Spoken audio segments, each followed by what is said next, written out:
Hello, may I have your attention? And good morning, everyone. I hope all of you are feeling better, more rejuvenated, and ready to proceed.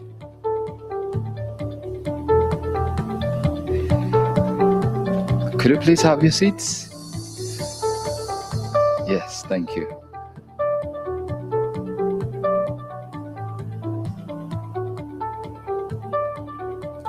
Okay. Once again, good morning, and I hope all of you are fine. Like I said, if you don't have the program, please go on to www.afmass.com. You will get the program. So, day 2 of AFMASS, Zambia, and Southern Africa. The program for today, we shall be having a brief from our CEOs to give us a general breakdown of how yesterday was and what we should expect today, and then we should be able to move on from there. So could I please call Mr. Francis Juma up here? Thank you.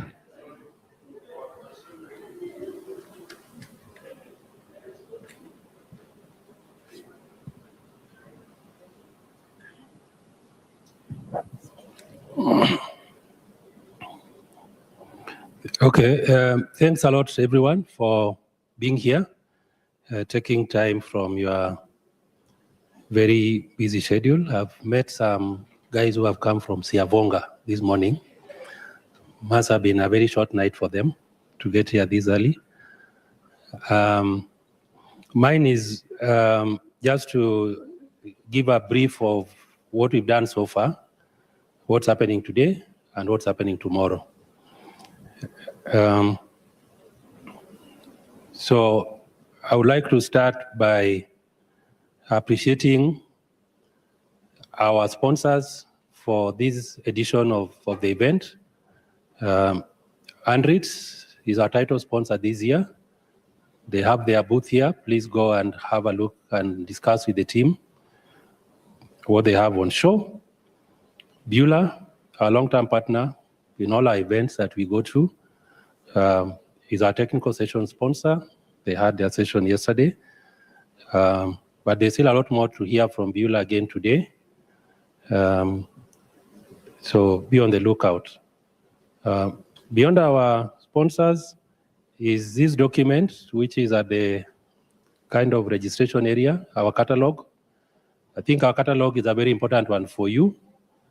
I know I've been to events where 6 years later, I go through a catalog again, isn't it? So this is available here, but this will also be available on the website of afmass.com/south for the rest of the year for you to, you might be at work and maybe you're looking for some solution. You should be able to get the companies that have believed in the opportunities in Zambia and the SADC region here. This is not the biggest exhibition you've ever been to. You probably have been to the showground here where there are tens of thousands of people coming in every day. But what makes this event unique is that this is a technical event. This is an event for the industry stakeholders. The companies that are here showcasing their technologies here, they probably are not looking for the 20-something million Zambians. They are looking for the manufacturers of food, beverage, and milk products. And I probably gave a brief on how far AFMASS has come since 2015. It starts this small, yeah? It starts this small, but eventually I believe, and many of us who are in this room believe that if you look at the industrial manufacturing space in this country, and you go into the countries surrounding Zambia, you probably see this is going to be the center of agro-processing. And our call yesterday was to call for more partners to come and set up base here I know from the manufacturing side, a lot has happened, but there are always new opportunities. I'm very sure even a sector that has lots of players like milling, I'm sure there'll be new players. Yeah, the meat sector is probably one of the best organized, apart from maybe what I see in South Africa. In Kenya, we buy meat from where you go and point and say, cut for me half a kilo from there. Yeah. In Uganda, the meat is actually outside the shop. Yeah. The owner of the shop is inside. There's a small window, but the meat is actually outside. Yeah. Which I don't think that can be allowed in this country, isn't it? That's not allowed in South Africa. That's not allowed in Tanzania. But in Kenya and Uganda, our hygiene aspects and operational guidelines on food safety in the meat sector has a lot. We probably need to bring our butchers here to walk around and see how organized the industry is here. The other sector that we probably find has lots of work already done, but there are huge opportunities still, is the beverage sector. Yes, there are times when the only big brands were the multinationals in the beverage sector. If you walk around this country and the region, it's no longer just the multinationals. Some companies that started maybe just 10, 15 years back are already giants. And it really shows you that there are big opportunities. My early days coming to Zambia, the bakery sector was fairly small. And I see fast growth in the bakery sector, bakery and snack, and the softest bread on this side of Africa. Yeah, there are many fruits and veg. I think even if you go around the region, there's a lot of talk now of sustainability in terms of why should we continue importing tomatoes or onions from other countries. So even countries that, especially in the south here, I think mining has been a very big part of the economy, to the extent that for a long time, mining was where probably even government focus was on to drive the economy. But agriculture has come up very well. And even countries that for a long time have been mineral giants like Botswana, I see the Panda Matenga project, which is somewhere near the upper side of Botswana here, a lot of vegetables and sorghum being grown in those areas. Botswana is no longer just talking about the Botswana Meat Commission, but they're talking about the grain sector. They are talking about the fruits and vegetable sector. They are talking about a more diversified meat sector, not just one government-owned operator. Milling and grain and animal feed are very critical. Zim is back. We have Zimbabweans here. And I think Zim is back in terms of agricultural production. Probably once, depending on the season, meeting total requirement for wheat products for wheat. But there's maize, there's soy. Zimbabwe is a standout producer of blueberry. Not many of us probably know blueberry. And fruit and veg sector is thriving in the country. Malawi was it was big in the news probably 10, 15 years back on maize production. Yeah. Government support to provide fertilizer and seed. And that has been replicated in a lot of countries now. Even the country where I am from, we learned from Zimbabwe, from Malawi, that actually an input subsidy program can actually work, isn't it? So we no longer have to go to Belgium to learn things. We can learn from our neighbors here. And that is truly what this event is about. So yesterday, we had very interesting sessions. We had an opening, which was graced by the Director of Domestic Trade and Commerce from the Ministry of Commerce, Trade and Industry, which was our host ministry here. And through that, you probably meet the Zambia Compulsory Standards Agency here, Zambia Bureau of Standards, and other bodies that have sent representation here. We had an opening session with Andrew Chintala, who is the president of the Miller Association of Zambia, Faisal from the MD of Andritz Dubai and Regional Director for Africa, and Marco, who is the MD for Beulah Southern Africa. It was a short conversation. I wish we had 2 hours or 3 hours. But Marco is here, Faisal is still here. Please try and get some bit of wisdom on the opportunities that you can derive from their companies. After that, we had a session from Joseph Kiplagat, who is a technical sales manager for IFF. If you are in the kind of poultry and that kind of things, you probably know Danisco Nutrition and Health Sciences side, yeah? But IFF is a bigger brand. After that, we had a presentation from Niels Listen, who is a global application manager from Andritz. And I think that was a fairly interesting one. And that's the angle we would really want to take around here. The conference side is for us technical people, yeah? And that's what we'd want to continue with today. So today we begin with a presentation from Adam Scott from Equatorial Food Ingredients and the team here. It's an entire whatever. You need to go and taste the cream soda in their booth. And we'll also get Glenn Costa from Beulah, who will make a presentation. We had a bit of a glitch yesterday, but I think maybe this is a better day. The best day is the day that God has made, isn't it? So Glenn will be here. He's psyching himself up here, there to come in and do a presentation. So that presentation will be followed by Hans and Leshabo, who are from SEFA team. They have also their booth here. And then we'll have a presentation from Zambia Compulsory Standards Agency. As we go to the end of these sessions, we'll have something to talk about opportunities, entrepreneurship, what are the opportunities. So Anthony Mutwiri, who is area sales manager for Andritz, will be here to have kind of just a discussion really. And this is more like an open forum to ask ourselves what's possible. And then Ethel, who is the head of marketing at 260 Brands, will also join Anthony. Our conference session ends today as we go into the lunch session. In the evening, we have, for our sponsors and exhibitors, you will get an invitation already. I think we've communicated with you to our official cocktail, which is happening at Long Acres across the street on the other side. This is also open to some of our delegates who are here, and I think we'll reach out to you to access the cocktail.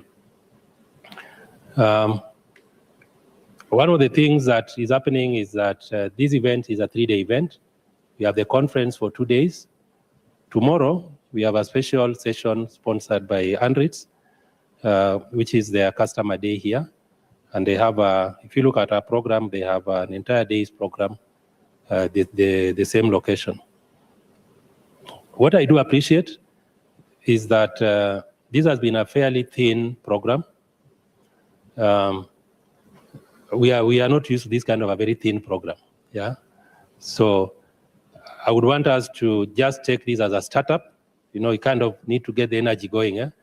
Next year, when you come in October, you'll have an entire 3-day program. And while I think milling and feed is a very big part of this industry here, next year, we'll go through the entire hog of program that we usually run at AFMASS. So we have sessions at AFMASS on the beverage side. We have sessions on dairy. We have sessions on milling and feed. Those are usually our kind of base industries. We have sessions on food safety and quality. We have sessions on nutrition and health. We have sessions on sustainability. So it's an entire program of 3 days, and you tend to really get tired. Eh? It doesn't start at 10. It starts probably at 8:30 every day. But the good thing is that the technical people have left machines running, and they probably sent in some 2 people today on day 1, some 2 people on day 2, some 2 people on day 3. So I can assure you that next year is going to be a much, much bigger program.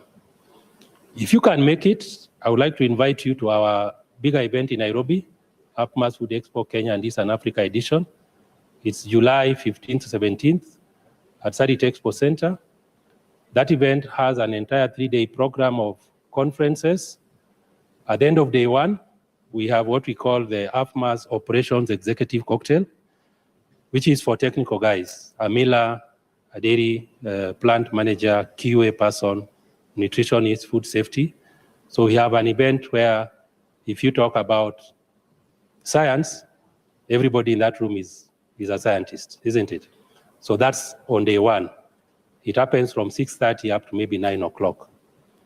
On day two, before our conference at 7 a.m., we have AFMASS Women Breakfast Summit, where AFMASS Women Leadership Breakfast Summit, which is a focus on ladies in the room and in the industry. We have the conference session going on up to around 2 o'clock. Then we have the Africa Food and Beverage Awards, which happens from around 3 o'clock. That goes on for 2.5 hours, probably up to around 6. When we finish that, we have what is called the after party. So we go to a nice location. I think people are stuck in the plants, isn't it? So we go and have fun, yeah? Day 3, we come back, now we finish whatever. At AFMASS, we have, in Kenya, we have probably 100 plus companies, and the solutions are from milling and feed, which is what you see here is a lot of here.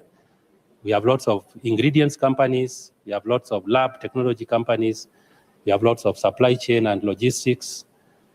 Anything you want in a factory, you get in the AFMASS event in Kenya. So thanks for today, and let's take our 2-3 hours that we have in front of us to learn and to make use of this to grow our business. Thank you.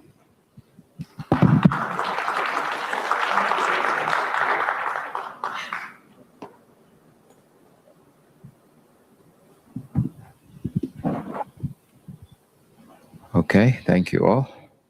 I think without wasting much time, we have heard it all. Please, Adam, step forward.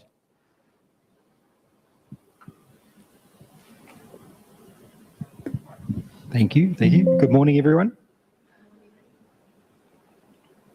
Give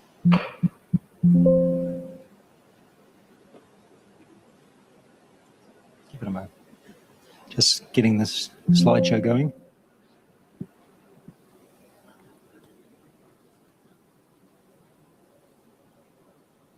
Like enable editing.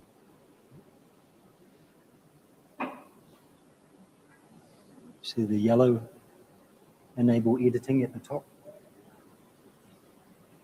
Yeah. And then click the show button. Click that show button up in the top left there. It's in the top left.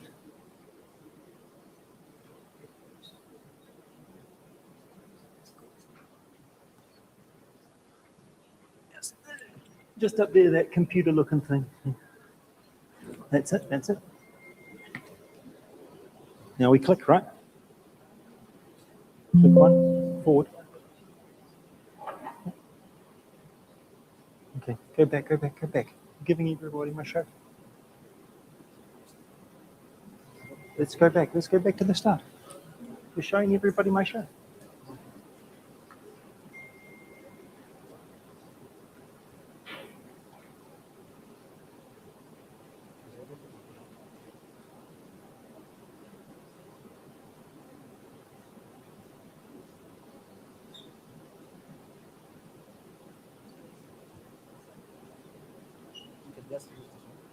Why can't we just have it like before?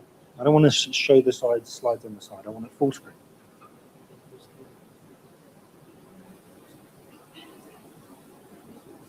Yeah, there's the show button there.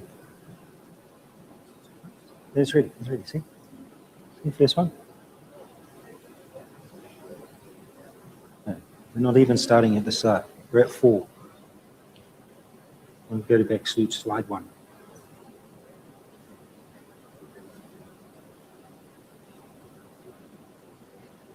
Yeah. All right. Good morning, everyone.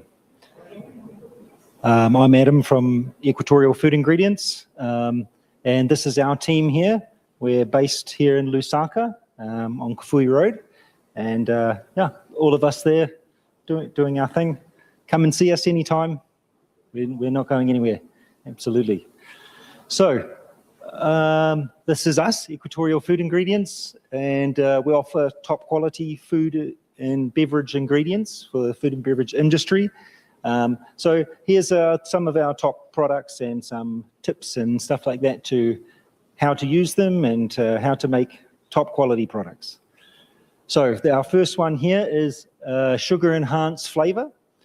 This is a flavor, not a sweetener. It comes in two versions. The B and C version is for beverage and confectionery, and the D and B version is for dairy and bakery. Dairy and bakery one has more sort of creamy, buttery type notes, which you would find in anything that's like a bakery type product. And the beverage and confectionery offers that crisp sweetness that you expect in any sort of soft drink or concentrate or anything like that. So this flavor really is a game changer. This can take your product from being an okay product to being the best in the market. It's, you know, very, very simple to use, and it really, really will change your product from a middle mediocre sort of product to like the next level. It enhances flavor and also provides sweetness. So your current flavors, whether it's orange or cream soda, as Francis had mentioned, the flavor will be enhanced, which can also allow you to dose your other flavors less because they're enhanced by the sugary flavor, and also providing a lovely sweetness across all food and beverages. It really can go into absolutely anything, whether it's got sugar or doesn't have sugar. It can go in there and improve your product. And pretty much everybody loves some sweetness. It's very easy to use. Add 1 gram in a litre or 1 gram in a kilogram. I recommend always use kilograms and grams. So it's super easy to use. And I really want you guys to come by my stand later on when you get a chance. I've got some there, and we can try some out and see for yourself how amazing this product is. It really is an excellent product. And also it's an option for sugar-free products. If you want to make something that's sugar-free and add the sweetness in there, this flavor is just so easy to use. It doesn't have any lingering scratchiness that you will get from sweeteners and things like that. It's just smooth as. Very, very nice, very nice. Come and try. You'll know when you try it, you'll see. And best of all, you can use to reduce your sugar amount in your product and therefore save money. So on top of all of these amazing qualities, save some money too. So yes, this flavor can take your product from like an okay level right up to the best in the market. It really will. Bring anything by, try it in your coffee, easy peasy. It's very, very nice, very nice. Our next product is the EFI batch pack. EFI stands for Equatorial Food Ingredients. These are just simple powders. They've got the color, they've got the flavor, they've got all the sweetness and acids already all mixed up in there. So they're very easy to use. Simply add them to water and sugar, and you're ready to go. You can use it to make a drink. You can use it to make freeze-its. Pretty much any sort of flavored water, sugar item you can make from these here. Yes, as I said, it contains the color, the flavor, the acids, the sweeteners, the preservatives. Everything is in there. It's all mixed. It's all balanced perfectly for you to make an amazing product. It's certainly easy for the people that are first starting out, you know, to have to measure all ingredients. Fine ingredients can be problematic and can result in some errors. So if you want to start easy and you want to make it easy for yourself, start with something that's pre-mixed like this. It's certainly priced accordingly as well, and there's plenty of room for all of us to have some fun with something so simple. So come to the stand today as well. I've got some there. You can try it out for yourself. You can see how simple it is to measure and to add these things. It's very, very easy, and they're lovely. They're absolutely lovely tasting. Try it for yourself though.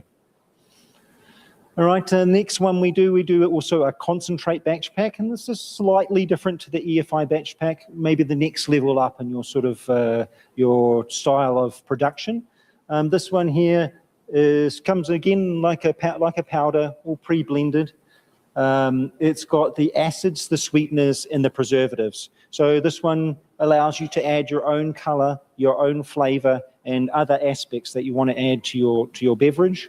So it's, well, some of the harder measuring is done, but if you're capable enough, you can step up to this level. You can, do a little bit more and, make your costs a bit better by using this batch pack. It comes in a 1+7 style concentration to start off with, but it can be used to make anything ready to drink, any concentrate, any carbon. You can carbonate it and make a CSD, and it can even make freezers, which are very popular here in Zambia. All the basic ingredients are measured, so it's easy for you. Again, no incorrect dosages or anything like that. Very simple to add, and it's still flexible to add your desired flavor, your desired color, to make your desired end product. So it's a really good sort of balance level in there, and it's again, like, balanced really, really well. It can also be combined with the sugar enhanced product, which I mentioned earlier.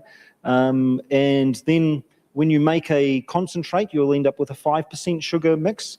And then that's 1+7 concentrate. When you dilute it down to ready to drink, you get less than 1% sugar in the ready to drink thing. And even with that, the low sugar, the sweetness profile due to the sugar enhanced flavor is excellent, excellent.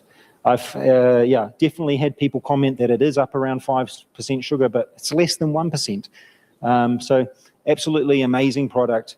Can make your concentrates, can make your ready to drinks. Excellent, excellent stuff. Next up is our milling ingredients.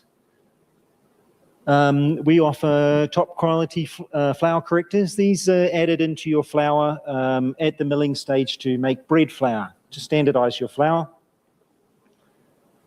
These are low dosage products with high impact. They really do pack a lot of punch, but flour is milled in tons per day. So it's a very, very low dosage that needs to be added in there.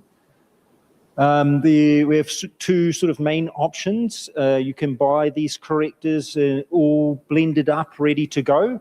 Or the other option is to buy the enzymes and everything individually and blend them to your own mix. This does offer flexibility in that if your grain changes, you can change your formulation to be appropriate for the grain, or if it comes from a different place. Definitely grain changes a lot. The upside of the pre-mixed ones is that you don't have to measure as much, and so there's less room for error and things like that. So you pick and choose what is best for you. But we offer both solutions.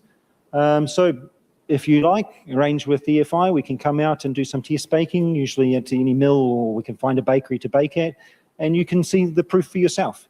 This is definitely what I recommend when you're trying any of these food ingredients and stuff like that. The proof is in the pudding, as they say.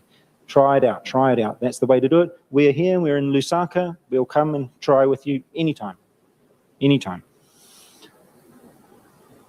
Next up is our mayonnaise solution. We offer a wonderful mayonnaise solution, and it is the best on the market. Absolutely phenomenal.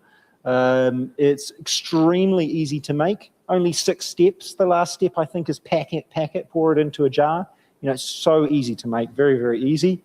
No heating or cooling is required, just mixing at a controlled rate. So very simple, can be done even in the home. Easy peasy, easy peasy. You can make any quantity that you like. It's stable on the shelf as well. There's no need to refrigerate it or anything like that. You just mix and you're ready to go. So again, we're here in Lusaka. We've got stock here. Give us a call. We can come out and show you, or you can come to our office. Like I said, it's very easy to do.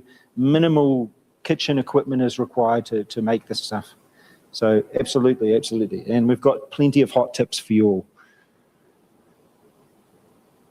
Next up is our jam solutions as well. We offer a wide range of jam solutions. This is what it looks like when you make it. We have the basic pectin solution available. This is to give you that authentic jam type texture. usually quite runny and, you know, very, very lovely texture. But we have cost-effective pectin replacements. Pectin's one of the bigger costs in making jam, along with fruit and sugar. And so we offer another cheaper version, which uses the same sort of Hybrix formulation, but it gives a much firmer sort of set, and it's much more cost-effective than your regular pectin. And then our experts have worked even further on this, and we've managed to come up with a low Brix version. So this is a reduced amount of sugar. So I guess a healthier jam, and the payoff is add a bit more fruit. And this one here also gives that lovely firm set, which we've found is most popular here in Africa. The runny type one is more a European type jam. So the firm setting one is really, really nice and spreads nicely, and it's well liked here. So yes, we have a range of quality colors and flavors as well. So after you've made your jam with your pectin, you can pick any flavor, whether it's strawberry or it's blueberry, whatever you like, and an appropriate color to match it. You can make any flavor of jam that you like. We can help you make it. So again, we're here in Lusaka. Contact us. We can easily do a trial of this and show you exactly how it works and everything like that. And you can try the end product for yourself and judge for yourself.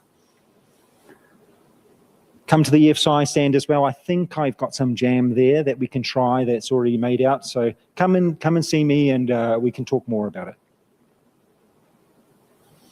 Next up is peanut butter. This is a staple here in Zambia. Absolutely everybody eats peanut butter. So easy to make, grind up some peanuts, you know. So this is what it looks like when typically make it in the factory. And emulsification and stabilization of the oil in the peanut butter is basically the name of our game. Our product DMG40 is the best for this. Basically, you don't want any oil sitting on top of your, well, that's the purpose of the emulsification and stabilization, is to stabilize the oil within the peanut butter, so it doesn't sit on the top. You would have seen that before, peanut butter with oil on the top. If peanut butter has oil sitting on the top, if the oil in the peanut butter is sitting on top, and look, this is a desired result for some people. This means that there's no additives, and so clean label type peanut butter, it's all natural type thing. But there is a pitfall to that, and that's that the product will be more susceptible to going rancid. The oil can go rancid quite a lot easier if it's not stabilized inside with the peanut butter.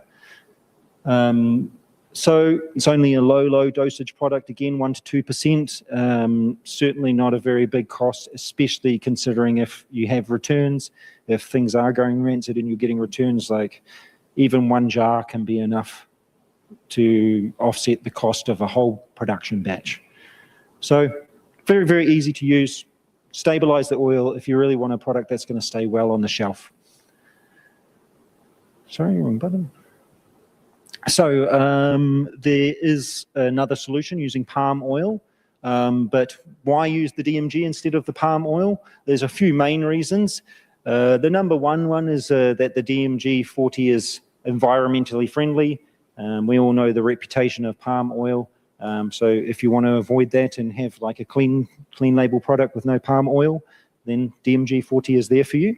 It's also a white powder and very easy to handle and store, so you can weigh it on your scale and you know, scoop it, whereas, you know, palm oil is messy and it's got to be poured and everything like that. It can be problematic. And also on top of that, palm oil is very desirable. Stock control can be troubling, but you know, your DMG 40 will be fine. You use much less of it, and nobody's interested in that type of thing for themselves. So it can definitely add benefits in that respect. All right, next up is our alcoholic beverages. We're of course in this as well. This is another beverage in the beverage industry. So we have all the regular flavors, rum, whiskey, gin, vodka, any of these types of flavors. If you want to make them, come and see us. Many different versions, many different profiles, and we can even make something new for you if you want something different. And then we have complementary flavors to go with them. I've seen some great success with this, and my personal taste, I like these type of alcoholic drinks. The caramel to go with whiskey is a good combo. Vanilla with rum. We all know these Jamaican rums, and they add vanilla and caramel and these types of things. It's as simple as adding a little bit of extra flavor. And then raspberry with gin. We've seen these gins that have raspberry that go around. So these types of drinks are not out of reach. It's very, very simple. Just add a little bit of extra flavor. And also we have the liqueur, a very simple batch pack type liqueur, super easy to make. Most people that are making any sort of alcohol have the equipment to make this liqueur. It only requires some mixing. You just have to add the batch pack at a controlled rate and mix it all up. Add your flavor, whatever flavor you like, and of course we have a wide range as well. Strawberry and chocolate are quite popular with the cream liqueur. And Amarula, as you all know, must know this product. This is the sort of one that we're talking about. So very easy to do. And again, we're located here in Lusaka. Contact us. We can easily bring some out and mix up a litre or so, and you can try for yourself. Super easy to make. Next up is energy drinks, and these are becoming more and more popular in the market. And so we also have a solution for this one here. Again, it's a batch pack type format. It's already pre-mixed and pre-blended perfectly to provide an excellent balance of like acid and flavor and sweetness, with also preservatives added in there for your convenience, basically. The batch pack components can be adjusted. You know, if you want a more tangy lemon type energy drink, or if you want a sweeter raspberry type energy drink, we can adjust all the features that are in the batch pack to suit your needs. And this is how you can also set yourself apart from others in the market, is make, you know, a small change and make yours a slightly different profile. There are many flavored energy drink flavor options.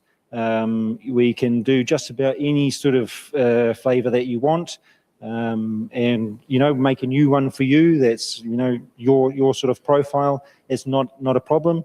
Come and try them all out, see which one works best for you.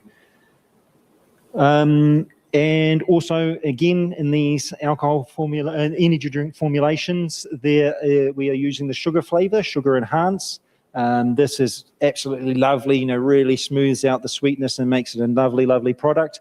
And this also allows you to have a reduced sugar amount and balance the flavor and the sweetness just amazingly. It's just on another level with the sugar flavor. So them together, very easy to do, and an amazing profile. So I have some at our stand there. If you guys would at all like to see this in action, come by the EFSI stand and we can do a little demonstration for you. We won't be able to carbonate it, but we can at least try it out and give it a taste. So come and see me if you're interested in the energy drinks. It's super easy. And the other additives such as caffeine and guarana and things like that are just an option, just another powder that you can add in there. You can make an energy drink that's flavored like energy drink and tastes like it and everything like that, but doesn't have the caffeine in it. There's no reason you have to put it in there. But it is absolutely a possibility. We can get them and you can put them in there. They're quite expensive, but very low dosage. So you just add a little bit in there and you've got your solution. So next up are our sweeteners. We've been operating in the sweetener game for like 40 years now. It's been a long time. And so we've been through all the different sources of sweetener and all the different blends and everything like that. And our blends have been tailored over these 40 years to the solutions that they are now. So they are very low dosage and therefore low cost. Extremely low dosage, very low. Typically, the sweeteners are around 150 times sweeter than sugar. So if you are adding 150 grams of sugar, you would reduce that to 1 gram of sweetener. So extremely sweet. They can even go as high as 600 times sweeter than sugar. And if your process for your product involves heat, our sweeteners are heat stable. They will retain their sweetness over, though you heat them up and do your manufacturing procedures. So you can be confident that they will stand up to any sort of production methods that you have. Sweeteners can be used without sugar to make sugar-free products, but they have to be used at a very, very low dosage. But this is a possibility, and you just have to watch out for the lingering sweetness, which we all know is that scratchy feeling in the back of your throat that you get from sweetener overdose or anything like that. So if you are tasting that, that's what it's caused from. But we can balance it, and we test and we figure it out. The higher grade, more expensive sweeteners will offer like a smoother sweetener profile, and they'll be more forgiving. They'll let you get to the dosage limits and go around there. Whereas, other ones that are cheaper will be much less forgiving. If you overdose them even a little bit, they will give you that lingering aftertaste. So this is the play-off between quality and your result. So come and see us at EFI. We've got all of these sweeteners in stock most of the time, so we can help you formulate and test them all out. Not a problem, not a problem. Very easy to try again. We just measure and add. All right, then dairy as well, of course, another sector in the food and beverage industry. We offer a wide range of cultures, and you use these with milk to make your yogurt, to make your mabisi, to make all your cheeses.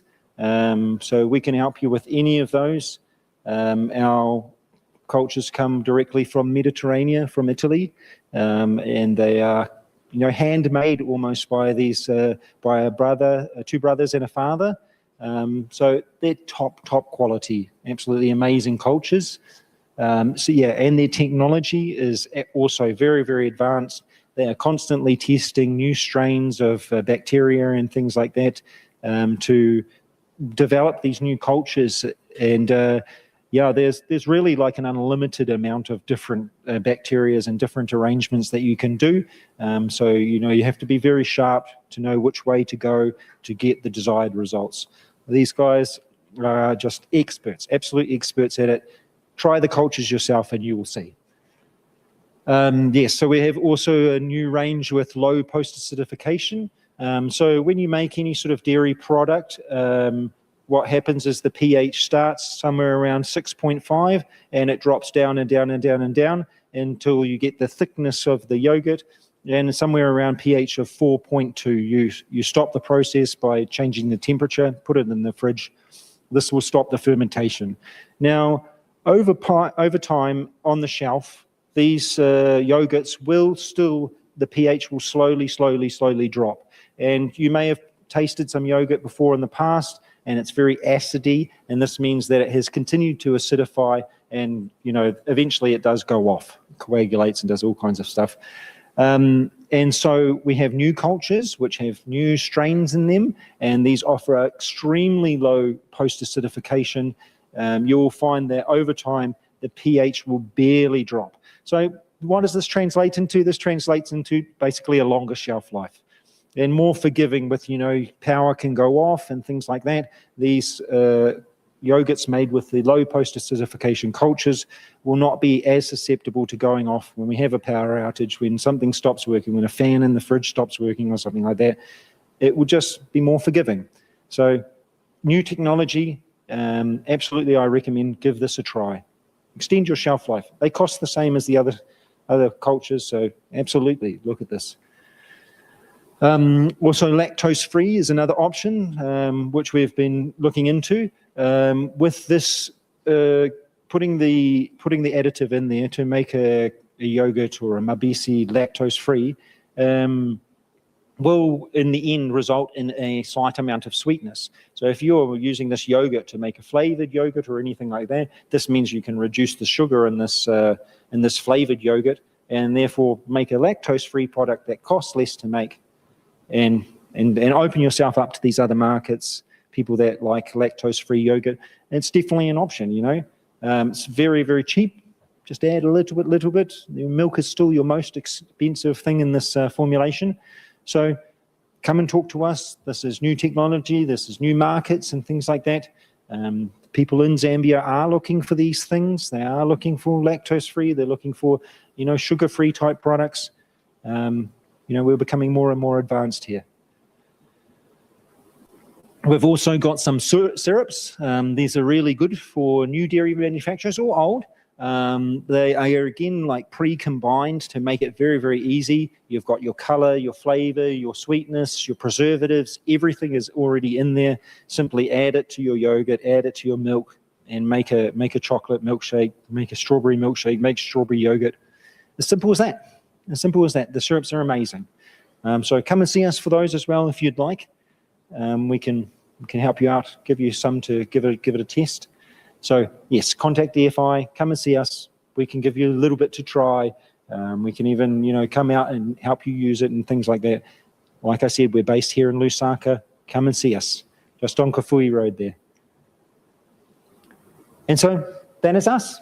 That is us at EFI. Please come and see us over at the stand and try out some of these amazing products. Sugar Enhanced for sure, that's my favorite one. But all of the solutions are there. Come and try. I think that's all. Thank you very much. Adam, before you leave, a quick one. Yes. I've listened in attentively, just like everybody else. I just want to know, how do you make sure Equatorial Food Ingredients products are different from the other competitors that are already in the market as well? A good question. Really, the answer is to make your product differently. You know, you'll find a chocolate flavor from many others and a chocolate flavor from ours, and you can make, you know, almost exactly the same product. So it's really going to come down to your processing. And I do give a lot of advice as well, like we'll give starting formulations, and I'll say you can adjust these starting formulations, try changing this part, try changing that part, depending on what sort of profile you'll want, so that you can make yourself different from everybody else.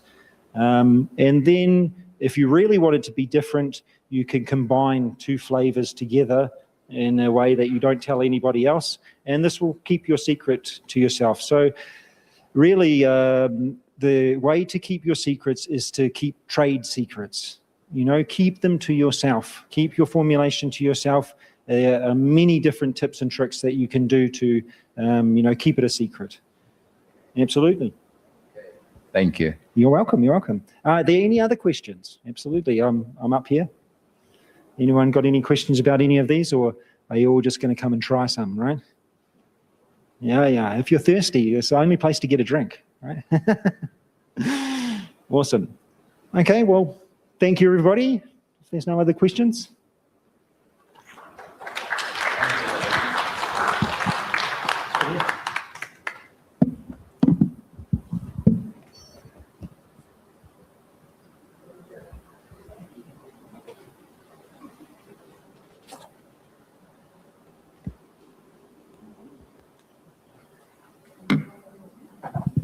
Thank you again, Adam. That was Equatorial Food Ingredients. Next on the agenda, let me invite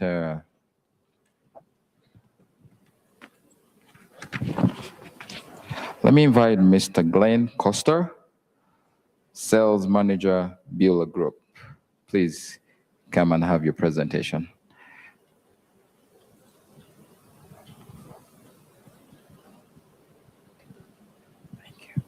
Thank you, George. Good morning, ladies and gentlemen. My name is Glenn Costa. I represent Bueller today, and I look forward to talking to you a little bit about mycotoxins. So just a clicker, please. Thank you. Okay, so to talk a bit about mycotoxins, the first one is a question: what is mycotoxins? So mycotoxins are byproducts resulting from the metabolism of molds, specifically Aspergillus or Fusarium type families, and even in low concentrations have proven to have a toxic result on humans or animal consumption. This poses a significant food and safety and agricultural risk, with the FAO estimating up to 25% of the world's food crops have already been contaminated with that. The toxin affects various produce, including maize, groundnuts, animal feed, and with Zambia's favorable climate conditions contributing to the rapid growth of the fungus. Some common mycotoxins, deoxynivalenol, I think better known as vomitoxin for most people, zearalenone, aflatoxins, ochratoxins, and fumonisin from the Fusarium family. In Zambia, particularly aflatoxin and fumonisin are frequently encountered, with aflatoxin B1 in maize being the most vulnerable infected. Why is it important to take note of the mycotoxins? As we said earlier, it poses a significant health risk and contamination risk for feed, for foods, and grains in general.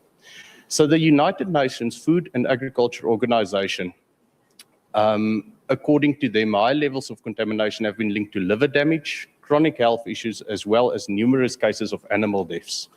Aflatoxin B1 is highly carcinogenic, with liver cancer, suppression of the immune system, stunted growth being some of the consequences in it. An interesting fact for me was when doing some research on this topic, the World Health Organization estimates that over 500 million people, predominantly in sub-Saharan Africa, might be exposed to excess levels already. Is this an African problem or a local Zambian problem? The short answer is no.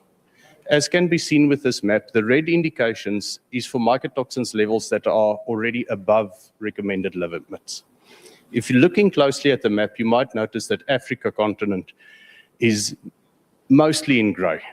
Unfortunately, it's not good news. There's just not sufficient testing being done to prove the content of the mycotoxin contamination. Where do mycotoxins come from? As we said earlier, the Aspergillus family, Fusarium, are predominantly the causes of that. They can infect harvest before harvesting, so they are actually in soil already. They can form contamination during the storage process. That's why management and protocols need to be in place to manage it. Fungi are always present, and they are dormant when dry. When damp, they germinate, and their activity increases. To grow molds need food, water, favorable temperature, and time. The management of mycotoxins in Zambia, there's numerous authorities, but the National Institute for Science and Industrial Research and satellite laboratories have been set up to conduct tests and contamination testing of the foods, and they have set up some standards as well. Mitigation and control practices, management practices prevent the contamination. Farmers are advised to plant on time, dry crops, and use clean storage solutions to sort out damaged or contaminated particles. Storage solutions, hermetic storage solutions such as the Purdue improved crop bags or pick bags and metal silos not only stops rodent infections and so forth, but it also helps mitigate infection for mycotoxin contamination. Technology, there's biocontrol methods, itoxinogenic A. flavus. The way that works is actually it is also a fungus, but it's a non-toxin producing type of fungus, so that it is introduced to the soil and has been shown to be quite effective with 80 to 90% reduction in mycotoxins. Process facilities can focus on correct storage and ensuring real-time monitor of grain and toxin levels when receiving. That is quite important to know whatever is being received on site and what sort of toxin levels is being introduced there. Ensure procedures are in place to handle the grains and ensure grain storage is separate for unaffected grains, and the cleaning of grain, which is considered a core measure. Zambia Compulsory Standards Agency ZS 189 of 2014 has determined some national limits for Zambia that I've been able to find. National limits of 10 parts per billion for total aflatoxin content. And aflatoxin B1 in particular, no more than 5 parts per billion. This is very low. Regulations also apply to the animal feed industry, aflatoxin M1 and so forth. Cornerstones for the successful management of mycotoxins. These are just a few points, but just to summarize, drawing of representative samples. We will dig in a little bit deeper into that with the next slides. Removal of coarse and fine density particles, removal of grain low bulk density, optical sorting, surface cleaning, tracing through automation solutions, and specialist consulting. Okay, drawing of representative samples, as we said earlier, is quite important. So we've got online sampler units, which prove quite valuable. It helps you in getting a representative sample, which is essential for traceability. So the unit actually draws an amount of grain for analysis, with the sample collector also keeping grain for further testing and samples for over an extended period. So it's not necessary to continuously test during the intake. The separator classifier is used for the pre-cleaning of the grains and remove both coarse and fine impurities. Normally that is coupled with the aspiration type channel, so low density particles, which generally carries the highest concentration of the toxins, actually gets removed. It can be through a filter system or aspiration channel or air recycling type filter. And the central dust control hopper can prevent contamination for the rest of the process. So all the dust would be collected into one point where the regulatory controls can be attended to it. We get to the scourer. I think a lot of the milling industry would be familiar with that one for the removal and cleaning of it. It's an intense scouring process which removes the molds and mycotoxins. Again, an aspiration channel or air recycling aspirator is attached to the downstream end of the scourer, and they separate the hull particles and surface dirt which have a high mycotoxin content from the grain. So finally, we get to the optical sorting type solutions. So why are we focusing on that? With the optical sorting, we've got results that shows effective reduction for aflatoxins in maize from 85 to 90%. Fumonicin in particular is more than 90% reduction. Successful tests have been conducted on this unit globally, with maize in particular being focused in Italy, East Africa, and United States. Interesting to note, the World Food Programme in Rwanda has actually endorsed the unit for food safety. Various capacities dependent on the application is available, with the unit able to reach 15 to 20 tons per hour, application dependent. What problems can the producer solve? Dealing with varying raw material quality from different suppliers, eliminating sampling bias, and ensuring mycotoxin-free end product to minimize the risk of recalls or any legal implications. Is this a new technology? Not really. The first optical sorter was actually designed in the early 1930s, with Buehler introducing the Sortex or optical sorter G1 in 1947. Through continuous investment, research and development, and further looking into the technologies, it has progressed to what we have got today. How it works, for the LumaVision, uses fluorescence to detect kojic acid in maize. Kojic acid is produced by the Aspergillus fungi and glows a bright greenish yellow color. I think the following slide would show it quite nicely, where you can see on the right-hand side or your left-hand side, the contaminated grains and how the normal grains would actually look for the machine going through. A very interesting sample, a customer sample we received in 2022 showed some interesting figures for me. I would like to draw particular attention to batch 1. The input contamination for aflatoxin levels for that was 14,000 parts per billion. If we recall, the Zambian legislation would like to see that below 10 on parts per billion.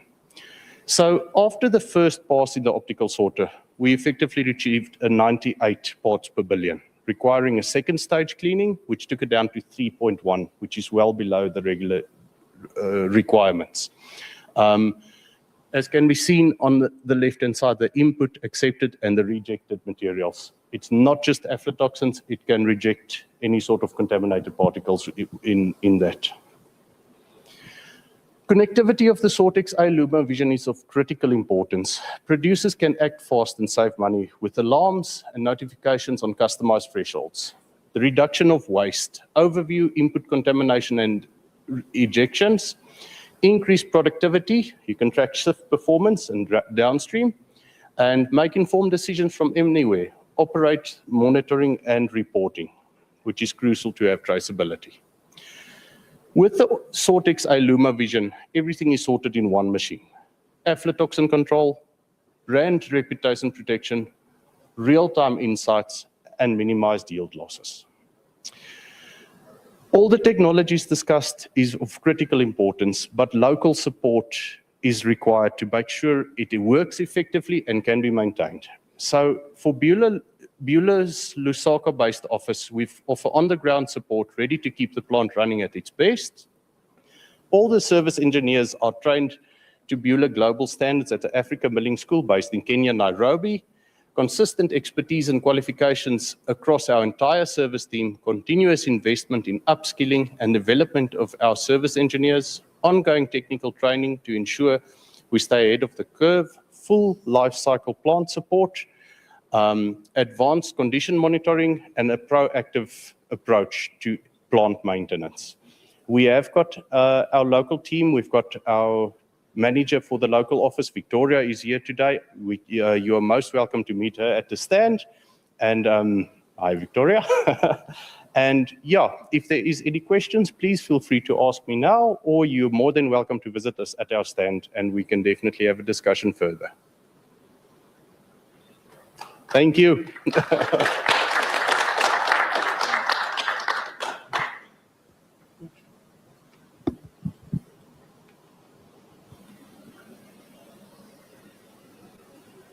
Excuse me, does anyone have questions for Mr. Glenn? Okay. I was hoping not.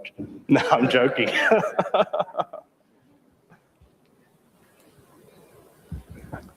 Thank you for the presentation. My name is Shorai. I'm from National Foods. I'm not technical, so you can forgive my ignorance if I ask something that is obvious to you. So in terms of the issue of aflatoxins, is it an emerging issue, or is it something that's always been there, but has not been probably identified as a key focus area? What is the trend, maybe over the last, say, 3 years? That's number one. Mm-hmm. Then number two, I represent a milling organization. So the machine that you showed us, it would greatly help us in terms of separating the maize that has got the contamination and rejected. But that's not what's ideal for us, because rejection means loss for us and the farmers probably. At what point, what can be done to try to minimize the issue of aflatoxins? Is it an issue of storage only, or is it also an issue in terms of how the maize is being managed in the field? Where does the control need to be? Thank you. Thank you so much. That is actually excellent questions. So let's just start off with the last one first, maybe. So management of aflatoxins, it's not a one machine sorts all type scenario. It has to be a global management sort of approach to get that right. As mentioned in the slides, Aspergillus fusarium, it can actually be in the soil. So starting from farmer level where they're planting, it can actually already be active in the soil. Storage solutions can awaken it, so it can make it worse if not properly stored. So it's something that is always present. It's not really something that gets introduced at a certain stage of the process. Together with that, your point on the rejection side, it makes 100% sense what you are saying, but remember, in a mill as well, there is already cleaning of the maize coming in. Now, what gets done with the optical sorter, the rejection rate tries to target only the kernels affected. So if you're thinking of something like a separator that is set up incorrectly, you would be having maize actually go over, which you would be rejecting, that's fine. It's not ideal, but that's now where where the support can come in with the setup of it. With the optical sorter, with any sort of cleaner, you will have some form of a rejection. With the optical sorting solution, it should be less than that. Because of the technology, they use very precise air jets that actually can just try to send out that one kernel. Practically, it's very difficult to do that, but there's ways in which they manage it technical. So they might have a resorting type shoot or something like that. But the losses on that would be minimal. What should be more concerning, not just brand damage if high aflatoxin levels get actually out into the market, but it's dangerous. So mitigating that is actually for me at a higher level than having a small amount of samples rejected precautionary. And what also helps in the process of that, if you look at sampling maize coming in, you would already get a very good idea if it's very high levels of something is not right. And you can do certain methods to try and dry it a bit or something to mitigate it as far as possible. But when you want to put that into the milling process, so before you want to start grinding, you want as clean a product as possible, because what you're going to put in is what you're probably going to get out. I think that was all the questions, or The trends. the market trends. Yes, that was an excellent one, actually. Aflatoxins have always been there. Due to climate increasing, there is a trend going upwards. The problem is it is not measured. As I showed in that map of the world, Africa shows grey. I don't think the testing, the focus has yet been on that to the point where it is starting to get now. But the more instances, the more research that is going into this, and the more that it actually gets highlighted, the importance is shown. And I think that adds to the general population also understanding, look, this is not good for us and there has to be some control. But climate conditions, warmer temperatures, it does help increase the trend for mycotoxins, but it has been there always. It's not something that is only been introduced now. All right, thank you for the response. Maybe just one additional question. Yes. So in terms of the quality control process, should the mycotoxins be included on the grain specifications at a regulator level, so that when millers are buying, they at least have an expectation that the maize that they are buying has got compliance to this minimum aflatoxin requirement? Because what we see at the moment is, maybe I'm speaking more from my country and from what I see buying from South Africa. I don't think that is there yet. I don't know what your view will be as Beulah and as an expert. Thank you. Another good question. Yes, that's a difficult one. Management of mycotoxins are not easy. So from the farmer's perspective, he would try to mitigate as far as possible, because it can lead to massive losses for him as well. He can have crop losses. The entire crop can be rejected. From a miller's perspective, of course, we would like to see as much information as possible. The more we know of the grain actually coming in, if they can give you all the specifications, all the standards, each and every single measurement, that makes life a lot easier. So it is a very valid point. It is something that would ideally like to be known by the mill up front, but it's not always possible. You can think of, from the farmer, if that grain gets stored in a intermittent silo somewhere, and there's a problem there, and the fungus starts spawning. It's not the farmer's issue, it was actually a storage. So it becomes very difficult in practice to see that. But you're 100% correct, and I agree. If that information can be shared when it gets to site, that's the ideal part. Thank you. 3 questions from me. 3 questions. Mr. Alfred. Yes, sir, Glenn. Yes, sir. Yeah. The new owner may argue that they have the separator, which is incorporated with an aspiration system, which in some way will pick a bad grain. Yep. So they don't need the sortex or the sorter. So how would you advise such an individual? Secondly, is the Beulah sorter adaptable to non-bular equipment, because in Zambia, you have all sorts of mills around. And so is the bular sorter adaptable to other mills? Thirdly, if one was to buy a bular sorter, what is the rough period on the return on investment on the machine bought? Thank you, Alfred. Maybe to start off firstly with the separator, for instance. The separator classifier is not really designed to focus on mycotoxin removal. It is more designed for coarse and the finer particles to be removed from the stream. As you 100% correctly point out, there is a high concentration of mycotoxin in there. You would have a scourer or something similar mechanical that would be a more abrasive type of cleaning to get that through. But with the mycotoxins, the contamination might not always be as easy to remove, especially in higher volumes and quantities. And that is where the optical sorter actually comes in. It can be the Sortex IlumaVision, for instance, which uses the fluorescence, can detect any items that pass through there. And with this low limits that is being imposed in industry, you only require a couple of grains to actually pass, and then you might exceed the limit.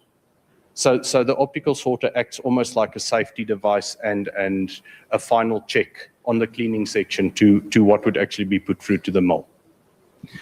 And yes, 100% on non-bular equipment. The optical sorter you can use as a standalone type machine. The Sortex connectivity that we showed there, I think that is actually on board with the unit. So you can 100% use that as a standalone machine, what we say in the mill for that. Capacity-wise, it's always application dependent. So the optical sorter can be sized in various different designs. So the number of chutes or channels that we actually used, if you've got a lower sort of throughput, then we might have a 1 or 2 channel optical sorter, something like that for the application. If the tonnages move up, then we can add the channels for that. Return on investment? That's an interesting one.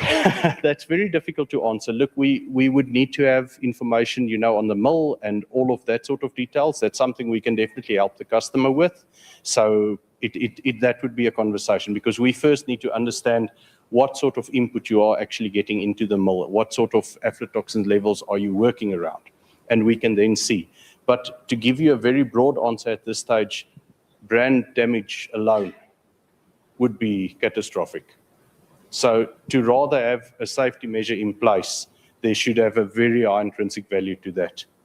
But we work with the customer. Normally, we try to find all the information, and to answer stuff like that, we just need a bit more information, throughputs and all of that.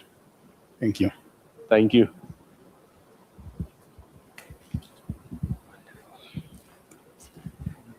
Anybody else? Oh, ladies first.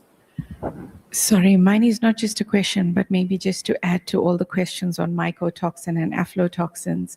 So sadly, once the fungus grows on the kernel, the toxin's in the kernel. You can't get rid of it. So that's sadly something you're going to have to live with. So all the measures that Beulah is talking about are physical measures to remove the contaminated kernel. You cannot remove the toxin. Not going to happen. Sadly, for humans, it is toxic. So if you do eat mycotoxin contaminated food, it's going to build up in your body. Animals, on the other hand, there is a solution. I'm not sure if IFF is in the room, but they're definitely on the other side. For feed, you have what we call mycotoxin binders. Depending on whether you're doing chicken feed or whether you're doing ruminant feed, all their guts have different ways of dealing with it, but there is animal-approved mycotoxin binders for that. But for humans, none. So when you're doing animal feed for dairy, you have to be almost clinically clean, because that mycotoxin binder goes all the way into the milk, and that milk then goes into your dairy.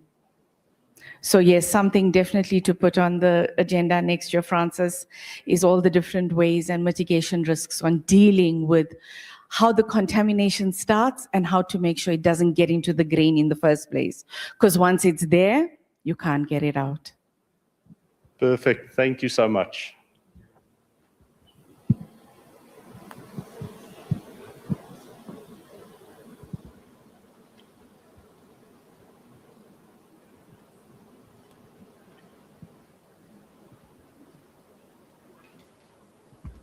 Good morning. Morning. You talk of these sorters for maize meal. Do you have solutions for soybeans and for peanuts as well? And very good question. Thank you. And definitely yes. So the optical sorter technology can be used on a wide variety of grains. So what we normally do when we get an inquiry, chickpeas, anything like that, we obviously need some preliminary information, what the tonnages are, what the product is, so forth. And then we can actually use that to size or to spec the optical sorter. There's different levels of optical sorting as well. If aflatoxin control is, let's say, not required, then we also have solutions surrounding that. But yes, we can definitely do almost any grain, yeah.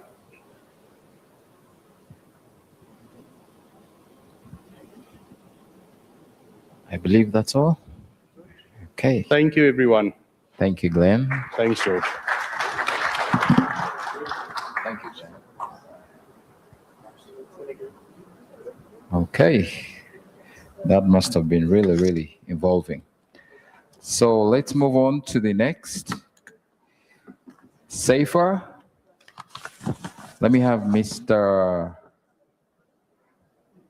Hans from Safer talk about, yeah, please come forward.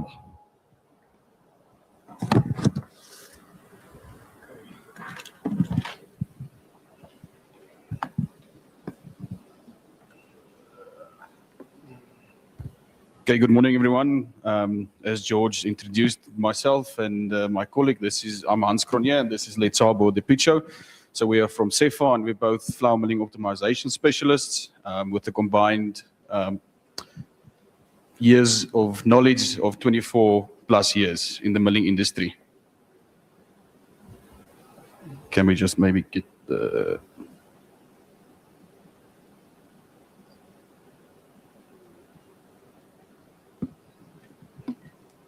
Okay, there we go. Thank you.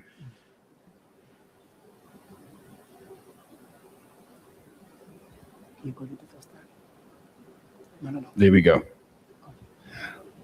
Good morning, everyone. Hans, thank you so much for a warm introduction. Everybody, I would like to take you through to our agenda of today, whereby we will start by introducing and cover the 5 main areas. Firstly, we will look at what food safety actually means and why it matters. Then we will look briefly at how food safety has evolved over time. We will also touch on some of the major food safety standards used in the industry today before moving into how Cefa fits in this picture. Finally, we will speak about our shared responsibility, procedures, suppliers, and industry partners. The goal is not to go deep into regulatory detail, but rather to look at food safety from a practical operational point of view. Okay, so when we look at food safety, what is food safety actually and why does it matter? So when we talk about food safety, we talk about the prevention of contamination, whether it being biological, such as bacteria and mold, chemical hazards such as residues or incorrect material contact, and physical hazards such as foreign particles, broken equipment components, or worn filtration materials entering the product. In milling and food manufacturing, food safety must be managed from the raw material stage through every step of the process until the product reaches the final consumer. And I think in the previous presentation, a lot was mentioned with regards to, from the raw material, how to mitigate the toxins. But beyond the financial impact, one food safety failure can ruin years of trust. And in this industry, trust is one of the most valuable assets that we have. Evolution of food safety. Food safety has changed significantly over the years. In the past, the approach was often reactive. Problems were identified through final inspections, customer complaints, or after contamination incidents has already occurred. Today, the industry has moved towards as much preventative and risk-based approach. This means identifying possible risks before they become failures. It means monitoring processes, improving traceability, strengthening maintenance practices, and build a culture where food safety is part of a daily operation. The focus has shifted from asking, how do we respond when something goes wrong, to asking, how do we prevent it from happening in the first place? That shift is critical, especially in the industry like milling, where many small process deviations can have a major impact on product quality and safety. So there's a lot of major food safety standards that the world and Southern Africa uses for these food safety systems. So there's a few, and on the slide you can see there HACCP, which is Hazard Analysis Critical Control Points. This is the foundation of many modern food safety systems. It helps businesses identify, evaluate, and control food safety hazards throughout the production process. We also have ISO 22000, which provides a structured food safety management system that applies across the food chain. FSCC 22000 also builds on ISO 22000 and is recognized by the Global Food Safety Initiative, making it widely accepted by major food manufacturers and retailers. We also have other standards such as the BRCGS, SQF, and IFS that are also important depending on the market, customer requirements, and region. So while each standard has its own structure, they all share the same objective: to help organizations produce safe food consistently and responsibly. How culture fits in the food safety. Food safety culture. Food safety is not only a system, it is a culture on its own. A company can have the best procedures, documentation, and audit processes in place. But if people do not understand the risk or follow the correct practices daily, the system becomes weak. Food safety culture means that everyone from the top management to operators on the production floor understands their role in protecting the product. It also means that employees feel responsible for speaking up when they see a risk, whether it is a damaged equipment, poor cleaning practices, incorrect storage, worn out sieves, or process deviations. Safe food is produced by people who are supported by effective systems, good training, the right tools, and a clean sense of responsibility. So, where does CEFAR fit into this picture? At CEFAR, we provide high-performance, food-grade filtration and screening solutions that support safer and more consistent production. In milling, filtration and sieving materials are not just consumables. They are critical process components. They influence separation efficiencies, product consistency, hygiene, dust control, and contamination prevention. One of these strengths is traceability. Because CEFAR controls the production from yarn to finished product, we have the ability to provide reliable product consistency and traceability. We also offer fabrics that comply with the FDA and EU food contact requirements, as well as anti-static options for dust control in environments where flour dust and combustible particles can create additional safety risks. But our role does not end there with supplying products. We also provide technical, hands-on support, preventative maintenance programs, and operational guidance to help customers improve performance and reduce risk. Ladies and gentlemen, this one is one of my best aspects in milling, since I have extensive knowledge in milling. Preventative maintenance. Preventative maintenance is one of the most practical ways to improve food safety. When maintenance is reactive, problems are usually only addressed after something has already failed. That can lead to downtime, product contamination risk, inconsistent production, and increased costs. Preventative maintenance helps reduce downtime, improve food safety, extend equipment life, and improve production consistency. It also helps companies prepare better for audits because they can demonstrate that critical equipment and process equipment components are being inspected, maintained, and replaced according to a planned schedule. In milling, for example, regular inspection of sieves, dust filtration systems, and related components can be prevented small issues from becoming major process or safety failures. So if we look at plant sifters in a milling environment, so plant sifters play a key role in flour milling because they separate and classify product streams. If sift cloths are damaged, loose, incorrectly tensioned, or poorly installed, the results can be poor separation, inconsistent particle size distribution, product contamination risks, and increased rework. This is why sieve integrity inspections is so important. Proper tensioning helps maintain the correct aperture size and ensures that the sieve performs the way it was intended to perform. Correct installation reduces the risk of product bypass and mechanical failures. Timely replacement is also important because sieve cloths naturally wear over time.